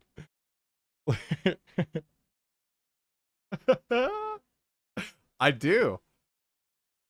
I don't have a, hey, what is it? I don't have a chiseled face. I look a lot softer, I mean, if you look at me now, right, I look very different, I'd say, compared to myself from 2 years ago. But maybe I just look at the mustache. Look at what even is that on my face? I have like a little bit of a mustache there, but nowhere else. I have my knee up. What am I, like a freaking girl streamer? Look at my knee is up next to the microphone. Like I'm trying to show you guys some tasteful thigh. That's crazy. That's crazy, guys. All right, let's get away from this guy. I can't watch this guy anymore. He's way too cringe. I can't do it. We're out of there. We're leaving right now. Okay. Looks fun. Oh, it was fun. If you're having fun, that's what matters in PoE. Yeah, PoE, content creation, whatever. I just gotta have fun. If I'm not having fun, I'm popping out. Wow, a lot of you guys like the stream. The stream is at 89 likes on YouTube. You guys are killing it. Thank you so much for all the likes. It's the Spock haircut. What if I told you I basically have that haircut right now if I combed my hair in a certain way? Very possible. It's like rewatching Stranger Things. Holy, is that my son? No, I have 2 daughters. YouTube is a time capsule. Yeah, guys, honestly, it's so cool having my videos on YouTube because I can see just, my thoughts and what I looked like way back then. It is actually pretty cool. Like what? Oh, I was so much weaker. Oh my gosh. Holy crap. I'm even in a black tank top, guys. Look at those look at my what is this part of your arm? Whatever part of your arm is, I could probably put my full hand around it back then, my full finger. Can't do that anymore. My arms got a lot bigger. Pretty crazy. What am I benching now? Not that much. Look who left a comment. You know what I saw the other day? You know who has left the most comments on out of all of my viewers? on my YouTube videos, you know what was the number one number of comments? Thank you, Natalie. My wife knows. Dreamcore. Dreamcore has left like 380 comments across my channel, which is pretty crazy. This is my first friend. This is my first friend. What a guy. I know. Sorry, Lord said. Dreamcore. He's the OG. All right. Oh, my brother's playing Age of Mythology. Interesting. Okay. Let's see, dude. So we got that podcast done. I also saw this, guys. Did you guys see this? You guys see this new ARPG that was announced today? Or like went into Kickstarter today? Flashbang warning. It's called Carbon. Have you guys seen this? It's a new ARPG. Look at this. We're going to need clear space to land in. What? Cool.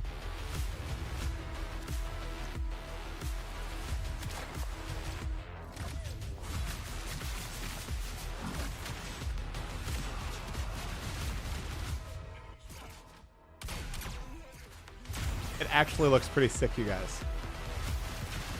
Like this. They even have swords in the game. They have swords before Path of Exile too. So they just launched their Kickstarter, you guys, today. Sorry for the flashbang. And there is a demo available on Steam for free. I actually downloaded it.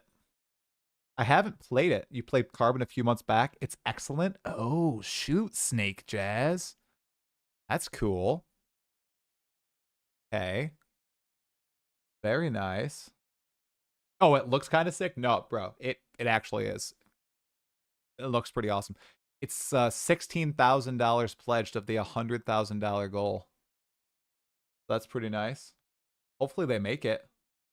It was part of Steam Next Fest about 6 months ago. Okay. Can I share the link? I definitely can. Here you go, dude. Here's the Kickstarter. And it's on Steam with a free demo right now. I don't know how in-depth the demo is, but it's pretty sick. I might want to play it. Try, what would you call your transition from full cam to showing your browser with a small cam like that? Young Wadak, I can send you, it's a plugin. I can send it to you right now on Discord. Move plugin 2025 ops. It is... Okay, I got it from this guy. What's the guy's name? Nutty? Yep, right here. Here, this is the video I watched. Here, Young Wadak. It took me 2 seconds to, I'm not even exaggerating. You just install it and you can fine tune it. But my version is the base version. So you can literally just go, whoop, whoop. Oh, but you have to let the full transition go or it does that. Demo is only about 30 to 40 minutes long. What do you think is the slowest part of the PoE2 campaign? For me, Act 3. Statistically, Act 2. If you take a look at all of the racers, the longest time is in Act 2. By a long shot. Did you guys actually see that? How about we actually look at that right now? Yep, Young Wadak. He just follow that guide. You'll set it up in a few seconds. Where were the race times? I think they were somewhere here on the Reddit. Right? Maybe? I wanted to show you guys how fast people are doing the campaigns. Past week. There it is. Look at this, you guys. Holy crap. Okay. Act completion times. Approximate completion times per act, not necessarily by the same person. Act 1, 35 minutes. The top tier racers have it down to. Act 2, 1 hour and 20 minutes. 45 minutes total to complete. Act 3, 40 minutes to complete. And Act 4, 30 minutes. So remember when I was talking about, I was saying, I bet Act 4 is the fastest act because once you know the exact paths through these islands, they're quite linear. you are going to be able to speed through them at light speed. Yeah, 100%. I mean, obviously, these are the fastest racers, so they're going to be able to do it way better than I can. But even when I'm running it right now on my warrior, way faster than before. So Act 4, that's a quick one. People who are saying that is a super long slog through the campaign, I really think, guys, it's just because it was your first run through. It's going to feel a lot smoother that second, third, fourth, fifth playthrough. Because by mid-act 3, it's just run by everything and just kill bosses. See, we had that discussion with Cal a few moments ago, guys. So who's on, it's not my side, but who's of my opinion? The rarity discussion, like, I get why people are not upset, but why they're very what's the right word? Why they're animated by it, the rarity discussion, why they're animated by the rarity discussion and by sprints not actually being useful at the top end and you needing more solutions. I don't know, though. It just doesn't. Am I weird? Somebody was telling me I only have how many hours? How many hours? You said 10 hours in game? 10 hours? Let's see. Let's see, guys. Let's see if this person is based and real. We'll do it live on stream, all right? I don't leave myself AFK. All right. So I have 1, 2, 3, 4, 5, 6 characters. 7 characters in Rise of the Abyssal. Holy crap. All right. We're going to do some quick maths, okay? As the Brits say. I'm going to just offend a lot of people. Okay? Quick maths. / played. 3 hours, 33 minutes. 3 hours, 33 minutes. All right? Go on Seraphine. Do it. / played. 40 minutes. This is also just for my records, guys. Okay? Not being petty. Not being petty at all. You don't put your clothes on in the morning unless they have rarity on them. Hey, please, seriously. Oh my god. / played. 4 hours, 42 minutes. Should I be doing this while my wife is sitting in front of me, guys? This is a good idea. Sweetie, don't listen to how long I've been playing PoE 2. Don't do it. Huh? You know I play a lot. Okay, 1 hour, 58 minutes. All right, guys, we're already past 10 hours. Okay? And that's not even on my main character. All right? Here we go. Here we go. I just need to wipe away the allegations, guys. Also, let's see if I am running any rarity, because I actually don't know. 2 days, 15 hours, 44 minutes. On my endgame character. Am I running rarity? Let's see. No rarity. No rarity. No rarity. No rarity. No rarity. No rarity. You can't get rarity on belts. No rarity. Okay, I lied. Oh my gosh, I have to edit the podcast. I use the golden charm. Oh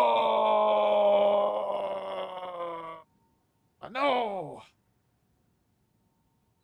Oh, my credibility out the window.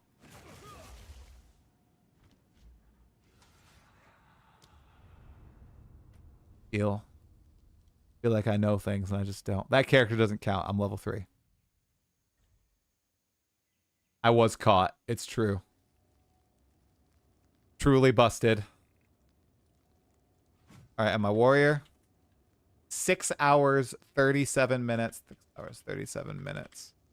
Okay. All right, guys. We're doing some math now. Okay. All right. Let's see. Can I pull up the calculator app? Okay. I'll do the conversions on the side. Okay. Let's convert all these into minutes. So we'll go 60, 120, 180, 213, 40, 4 times 6, 240, 282. Okay, that is 118. Blew that one last. 360 plus 397. All right. So then we have the 2 days one. The one we have the 15 hours. Okay. Okay. So we've got 944. Okay.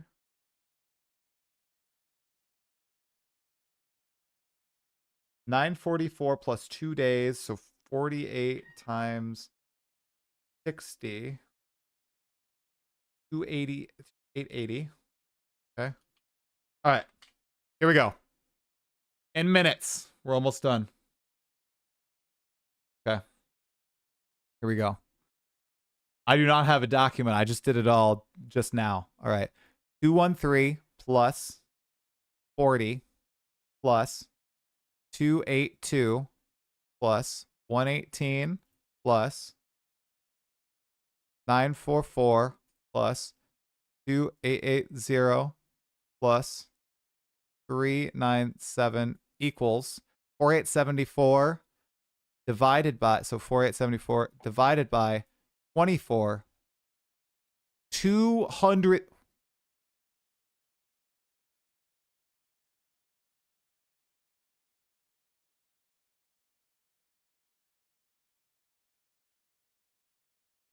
No, I did that wrong. No. That was the minutes. 4874 divide. I was like, that's not right. Okay, that's right. Okay, wait. Okay, there you go. So I was right. I said what, 90 hours on the pod? 81 hours. There you go. 81 hours. I love you. 81 hours played. Okay? That's a lot of math. Okay. All right, no, it's propaganda. I know you were the one who called me out on this. No, so my point is, I don't think playtime has anything to do with not caring about the rarity issue in the slightest. You could even say it affects me even more because with my minimum playtime, with my much less playtime, I'm heavily affected because every hour I spend in game, I want to make sure I'm getting the maximum amount of currency out of each map I play, right? So if I only have an hour to play every day, right? If I do 5 maps, I want to have 160% rarity to give me the best chance to get those divine orbs, get those better base drop or better tier 5, tier 4 unidentified items, all that stuff. My stream crash? No. Nope. I sincerely think that I'm just out of that mindset, guys. I think that's all it is. I think it's a very heavy mindset thing where I just am past that phase of my life where I care so much about being competitive with other players, with dominating the market, with making sure I am the most powerful character. I literally just play the game because I have fun playing the game. Like, it's fun killing monsters, getting items, chatting with all of you now that I'm like a streamer and creating content on it. That's all just fun. I like fighting the bosses. I like seeing the monsters. I like picking up the items. I like exploring all the environments. I like that it's constantly updated and changing and the developers are so active. I couldn't give a crap if I'm getting the most currency per hour or if my build is moving the absolute fastest. That's just me though. It just puts me in such an interesting position when I'm talking to all these other creators because I can't really name many other people that think like me that create content for PoE 2. So when I'm in those discussions with Kall, or many others for that matter, and they bring stuff like, oh, you know, I had this 200% movement speed build, and I had this build where my ability was allowing me to move, like I had 250% movement speed and all this, right? And I'm just like, I like sprint. Sprint's cool. I use it in maps, and I'm able to move from point A to point B really quick. And I used it in combat too, and boy, is it fun and powerful. I really like it. And People look at me like, you still use sprint? You mean you're in the end game and you use sprint? Well, yeah. Yeah, Dreamcore made an excellent point. Some people have fun winning and some people have fun experiencing the game. That's very true. Curious if you have seen the video on running T7 maps for Divine since the monster level is too low to drop greater orbs. Yes, I'm friends with Farum. I have seen the video. A little sneak peek behind the scenes. That video had like a 20% click-through rate for the first few hours, which is unheard of on YouTube. That means 1 in 5 people who saw the video on YouTube in any way clicked on it and watched it. Crazy. Interesting theory. I haven't watched the follow-up, so I don't know if it's been confirmed yet or if this is just still a theory. A currency theory.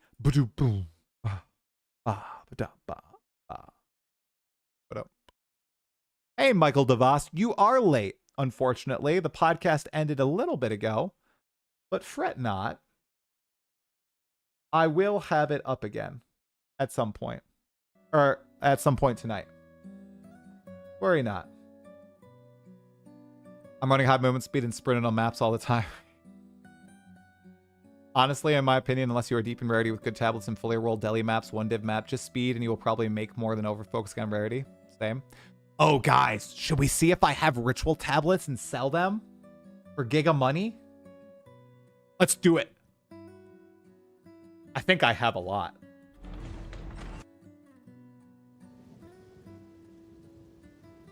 Let's see.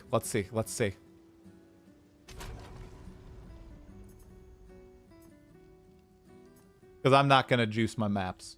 See if we've got some ritual tablets to sell. I dropped a tab of them for 1 div each and my hideout flooded. So Koga Drake, he was right.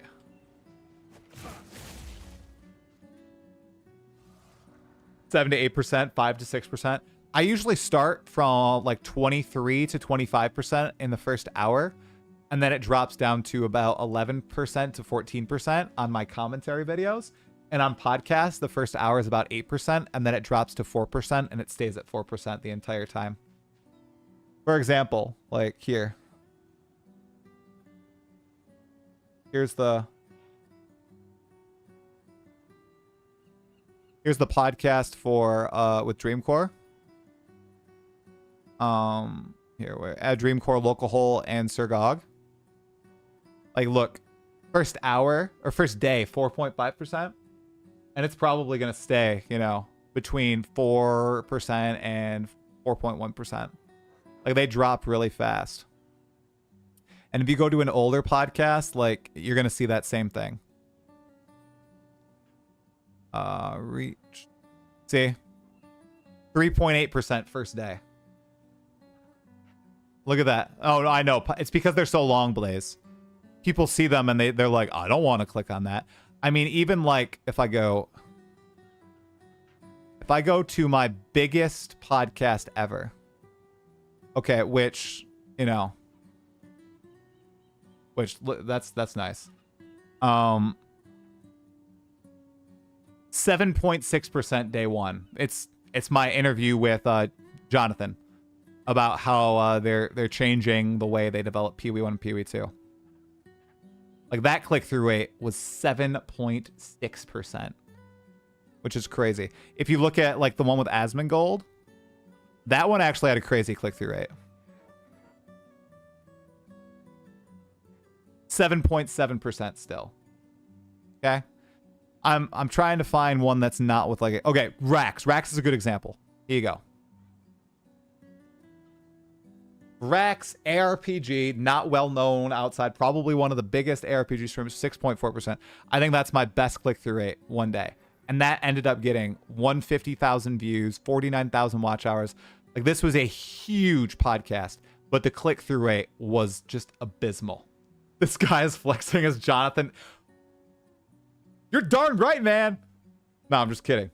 I'm still so freaking grateful I've been able to interview the guy, what, six times now?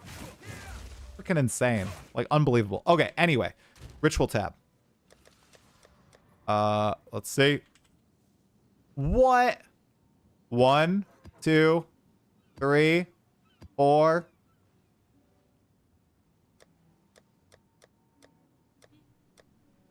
Bum, ba-dee-dum, bum, da. Oh!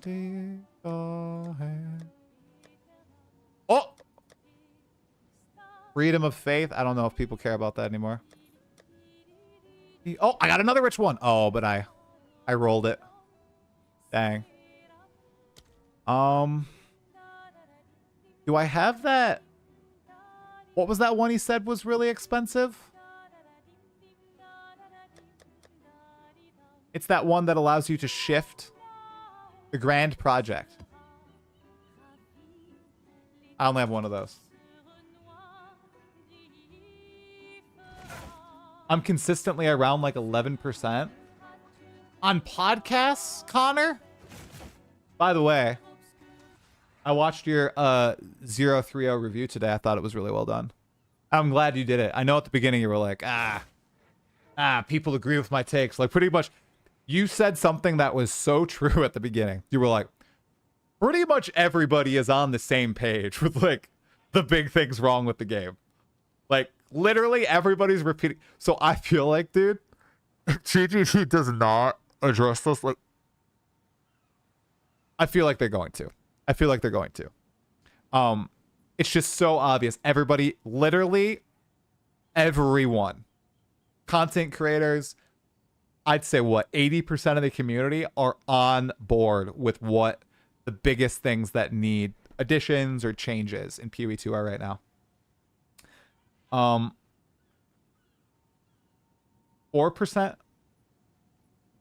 No, I'm talking about my podcast. 4% is, I don't think that's great.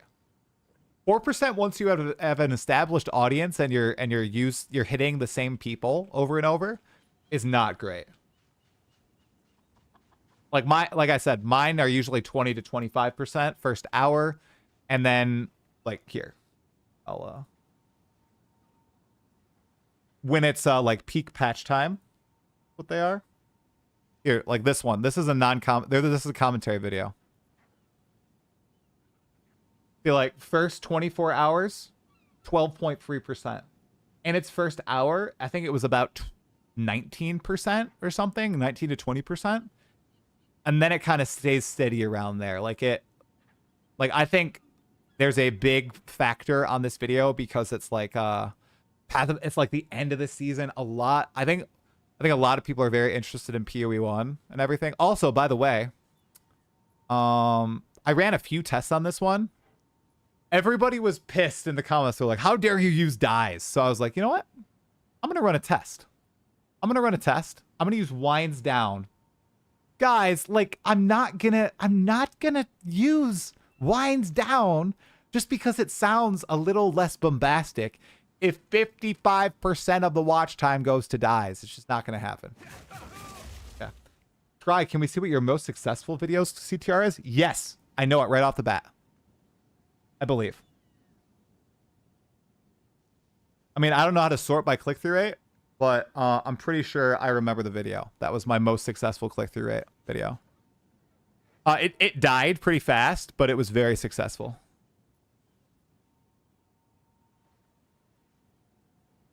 If we're talking about like the first hour,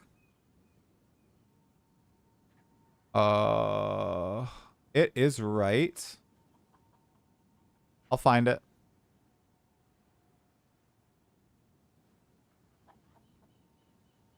August. It was in June. It was while I was in LA and no other Path of Exile 2 content creator, even though there was no embargo, was posting videos. So I decided I would post a video on my play experience on day 1 of playing the game. Where is it? June. It should be like June 4th. June 7th. This one right here. Path of Exile 2, I played it for 6+ hours, and it's incredible. So if I go, I should be able to get the first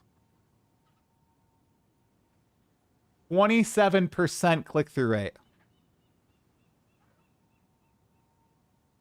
There you go.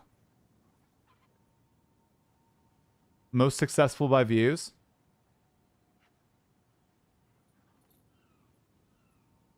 Oh yeah, the video died pretty like quick, I think, because it only got 26,000. Oh no. So if I go since published, yeah, it only got 33.4 thousand views, but in that first little bit, it got a ton. Oh, the most viewed video? Oh, okay. Yeah. Oh, this is a Google search one. The lore to know, that is Google search. I'm 99% it's Google search. They like this is my lore video, one of my lore videos. Right? Okay, and then if I go to first 24 hours, yeah, 10.9% click-through rate, died. So most, if you go to since published and you go to right here, YouTube search, wow, no, browse is 47%. Okay, so people weren't search 20% is still really good. But wow. It just must have been a lot of people very excited about the launch of PoE 2. You see this? Look at that. Look at that climb. On look at that. I released it in October. And after that PoE 2 reveal, it just climbed instantly. Guys, the launch of PoE 2 early access was insane. Absolutely insane.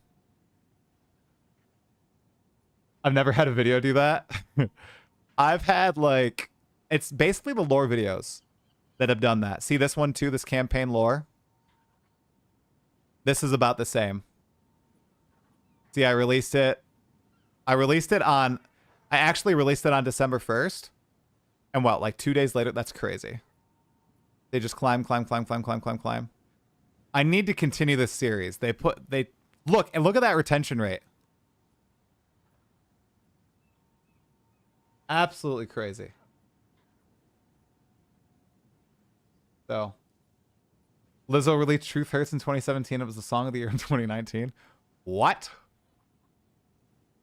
I have never listened to like Lizzo songs. This one I bet the click-through rate was pretty insane on. Okay, the first 1 day, guys. This video was my fastest to like 100K, I believe. Okay. And then Asmongold reacted to it, and the video died. Yeah. Asmon reacted, and the video just killed itself. It was very sad. What was the click-through rate on this one? 22.5% first hour. Yeah. Just listened to the whole podcast, got caught up. KallTorak, bro, is such a good creator. Yeah, I think he's beating himself up too much, honestly. But, you know, he feels really bad about it. He said stupid shit. Like I said many times, we all say so much stupid shit. As long as he embraces this, knows he did some stupid things and can't like address things in that manner. Like, it's fine. You may have purchased a pair of gloves with a low. Oh, wait. Oh, you helping out somebody? How did Jazzris lore video perform? I mean, it didn't do jazz. I'm so sad. It should have done better, in my opinion. But it was really interesting. So, like, the podcast this league, I mean, they didn't do crazy, but I didn't, like, do a lot. So, like, DMs did really well. But they didn't really do as well as, I mean, actually, they did better than Dawn of the Hunt. Wait, did I even do pods during Dawn of the Hunt? Or was everybody so pissy I didn't do pods? I did do pods. Yeah. I did it with Off Meta Michael and KallTorak, Snoobay, and Palsteron. Okay, I did do pods. They didn't do as well this league. Like, here's yours, Jazz. Aw, where's the data? Show me data. See? I mean, it's normal.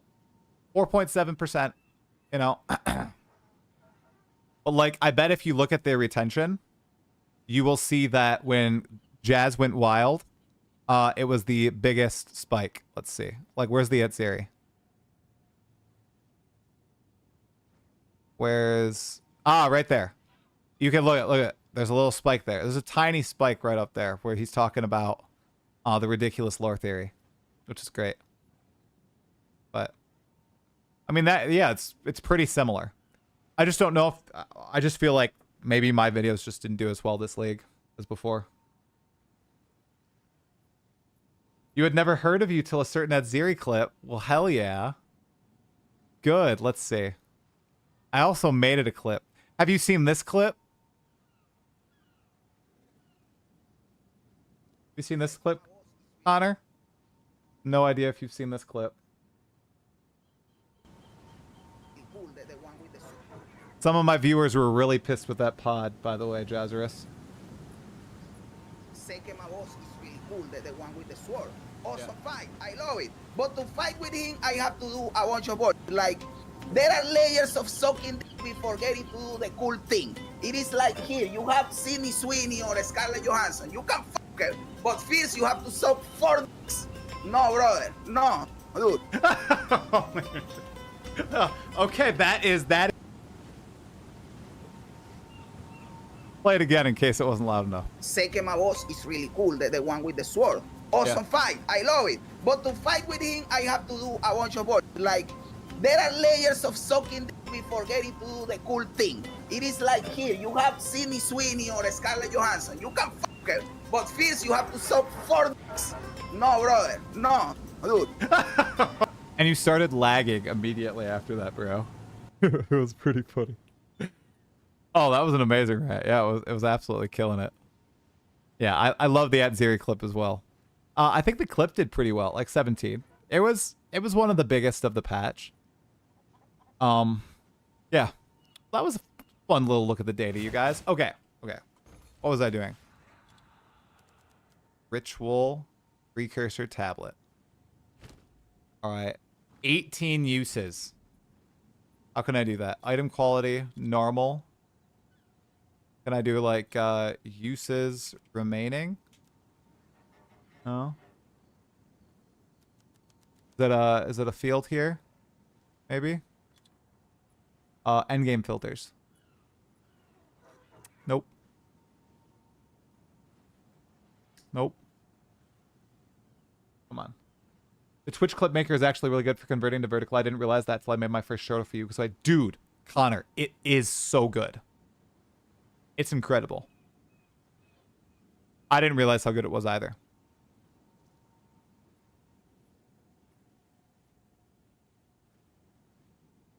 Let's see. All right. I guess I gotta look. It's in the mods. Oh, type the top bit of the ritual. Adds ritual. I'm an idiot. Okay. Adds ritual.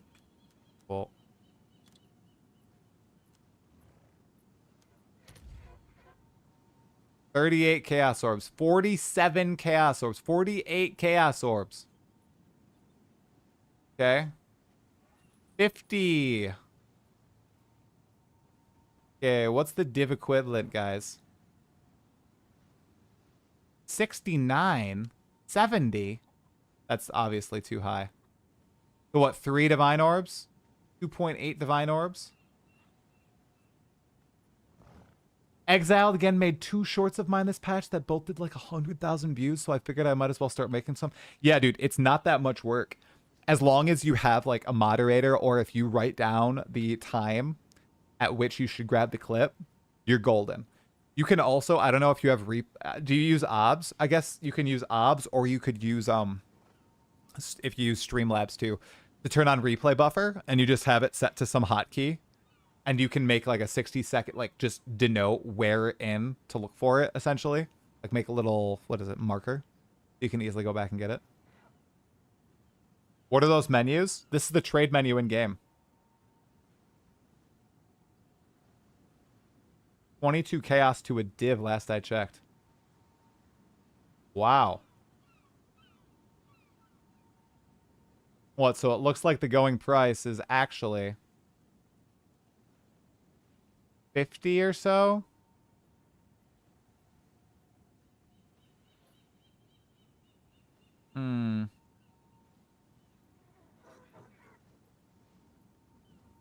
Yeah, so about 50 for this one.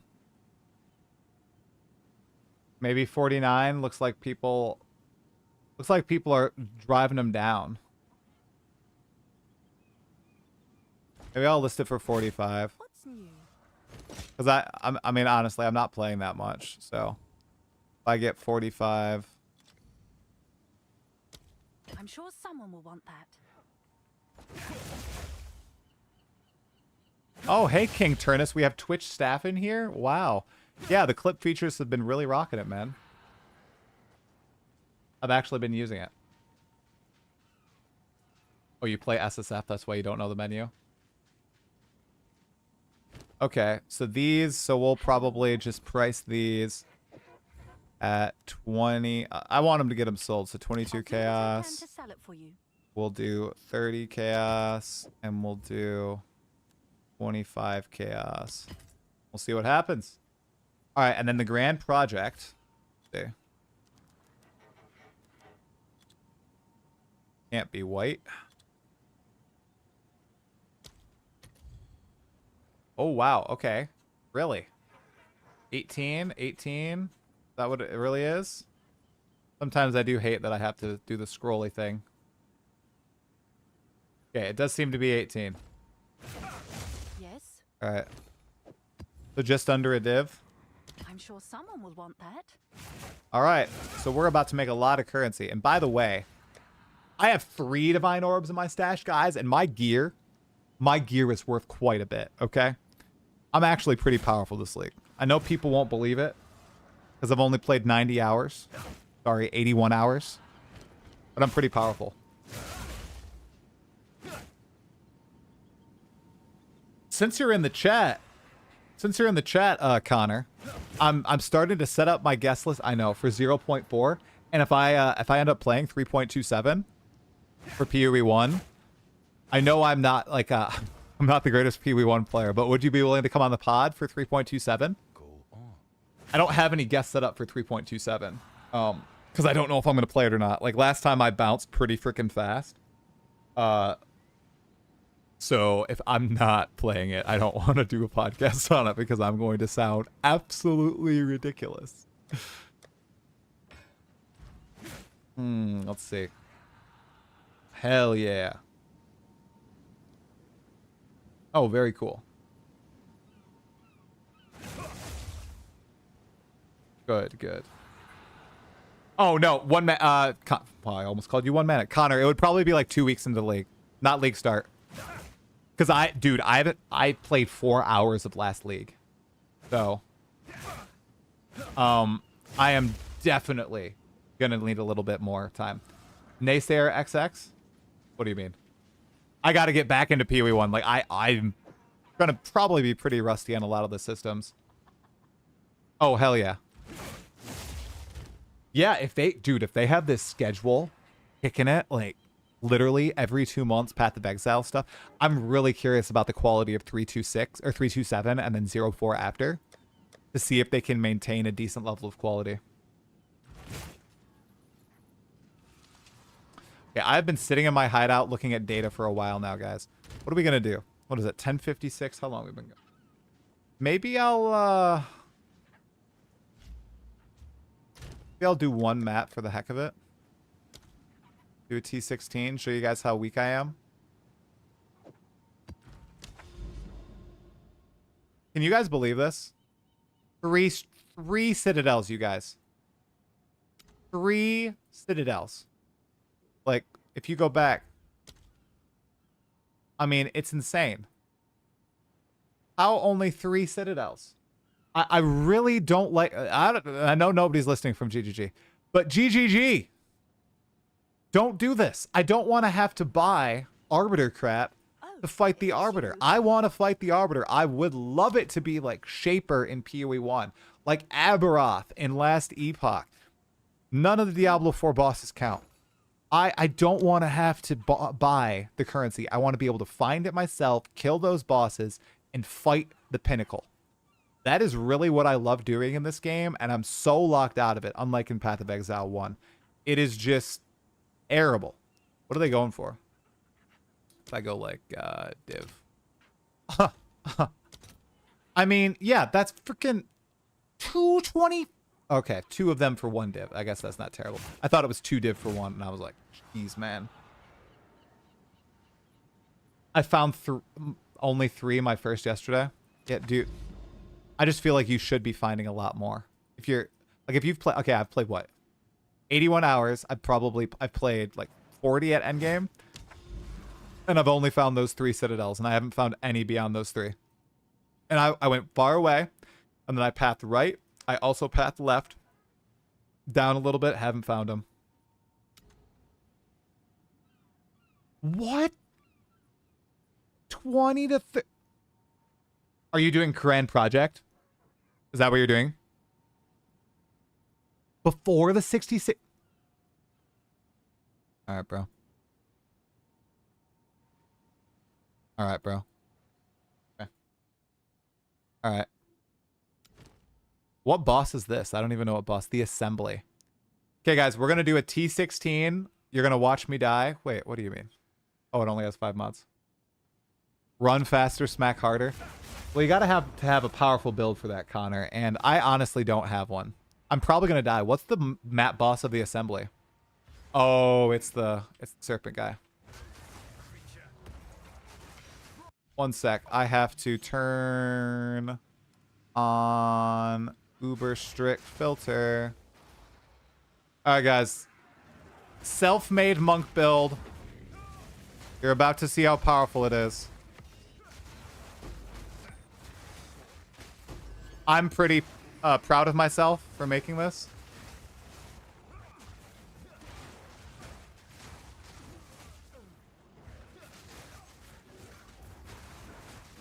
I mean, I am using all the tools that Grinding Your Games provided.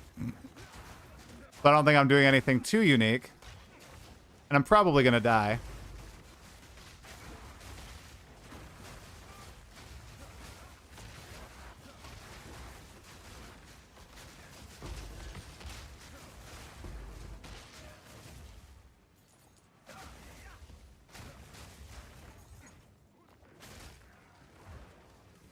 Uh-oh.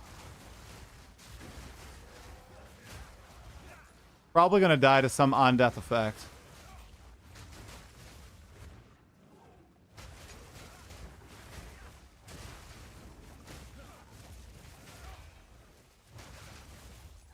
Guys, my computer is dying right now. Oh my god.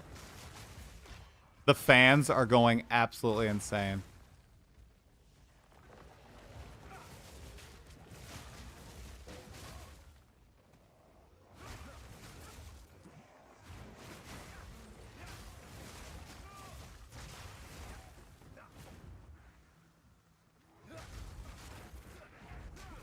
All right, here's the abyss, guys. The true test.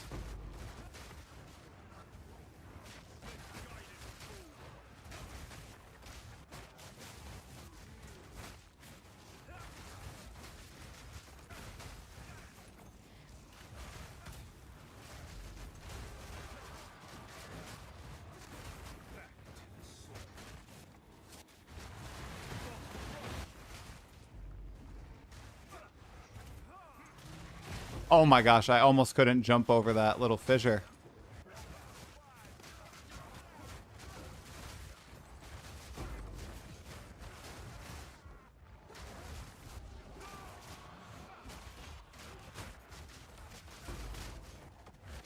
All right.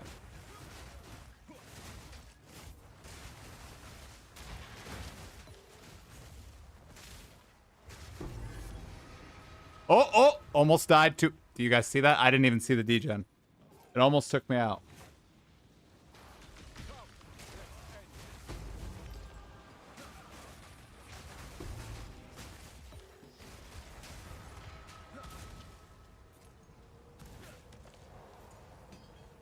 Nothing. Yeah, see, I'm almost dying to these on-death effects.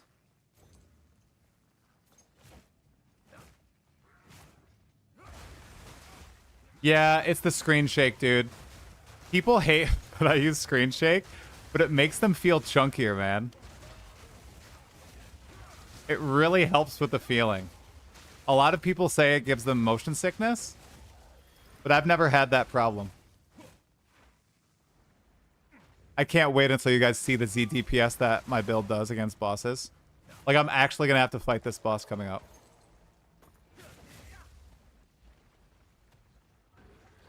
Oh, you don't see my I'm a dummy. I'm a dummy.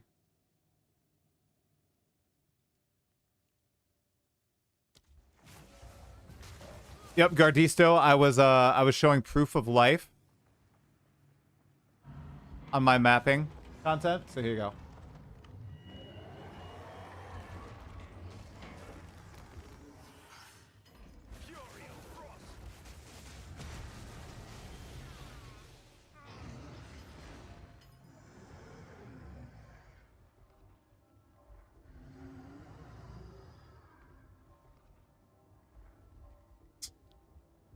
Yeah, I sold everything in my hideout.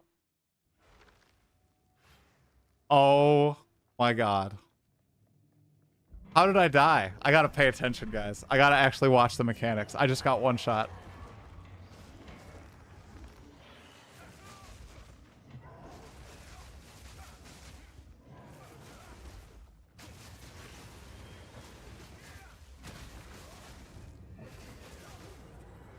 Oh crap.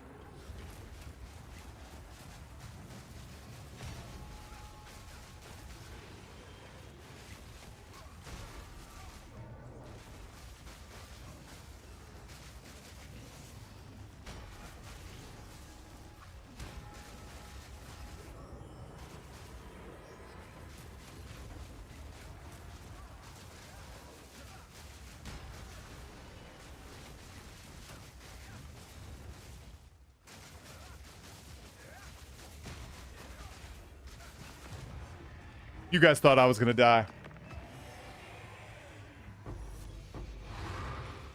Thought I was gonna die, didn't you? Well, I did. I don't know what happened there. I just must have got caught in the beams or something, guys. That was kind of unfortunate. You actually like this boss because now you can run down the middle and kill the boss, so it can be like a 30-second map consistently after 0-3-1. That's true. Yeah, it's a very specific spawn. It's you. All right, look at this. Oh, look at all these chaos orbs. Wowie. Okay, so proof that, you know, I do have a build that can do something in the game, okay?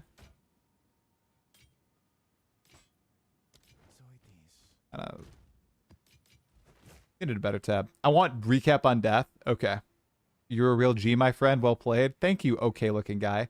You got killed by the beam he activates on the wall. I literally did not. I did not see. I gotta go back and look. I hate one-shot mechanic on the butt against the boss. Butt against the boss. Nice. I think that the telegraph one-shots are fine, but the auto attack one-shots are not. Okay, I have an example here. It's from a clip from last night when I was playing. Let me grab it. Oh no, this is from me playing right now. Not right. Let's see. Boss? No. This boss? Ah, yes. Okay, so this is me. Oh, you guys can't see it. Okay, so this is me playing last night, guys. Fight's going fine, you know. It's a weak boss. I don't, you know, I'm fine. We're doing good. We're doing good. We're dodging the one-shots, okay? We're dodging the one-shots, right? We're doing the Cirrus maze. Getting out of there. No problems. I'm chilling, you know. I had a long day at work. I was just playing a little bit. All right, I get hit. I should have seen that he did a lot of damage.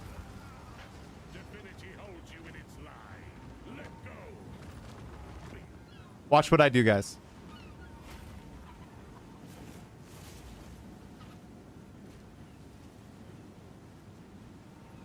This is a true and real reaction.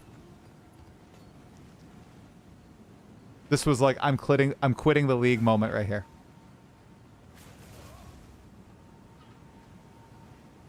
Well, you don't see the part where I log out, but I just logged out after that. I was just like, I'm done.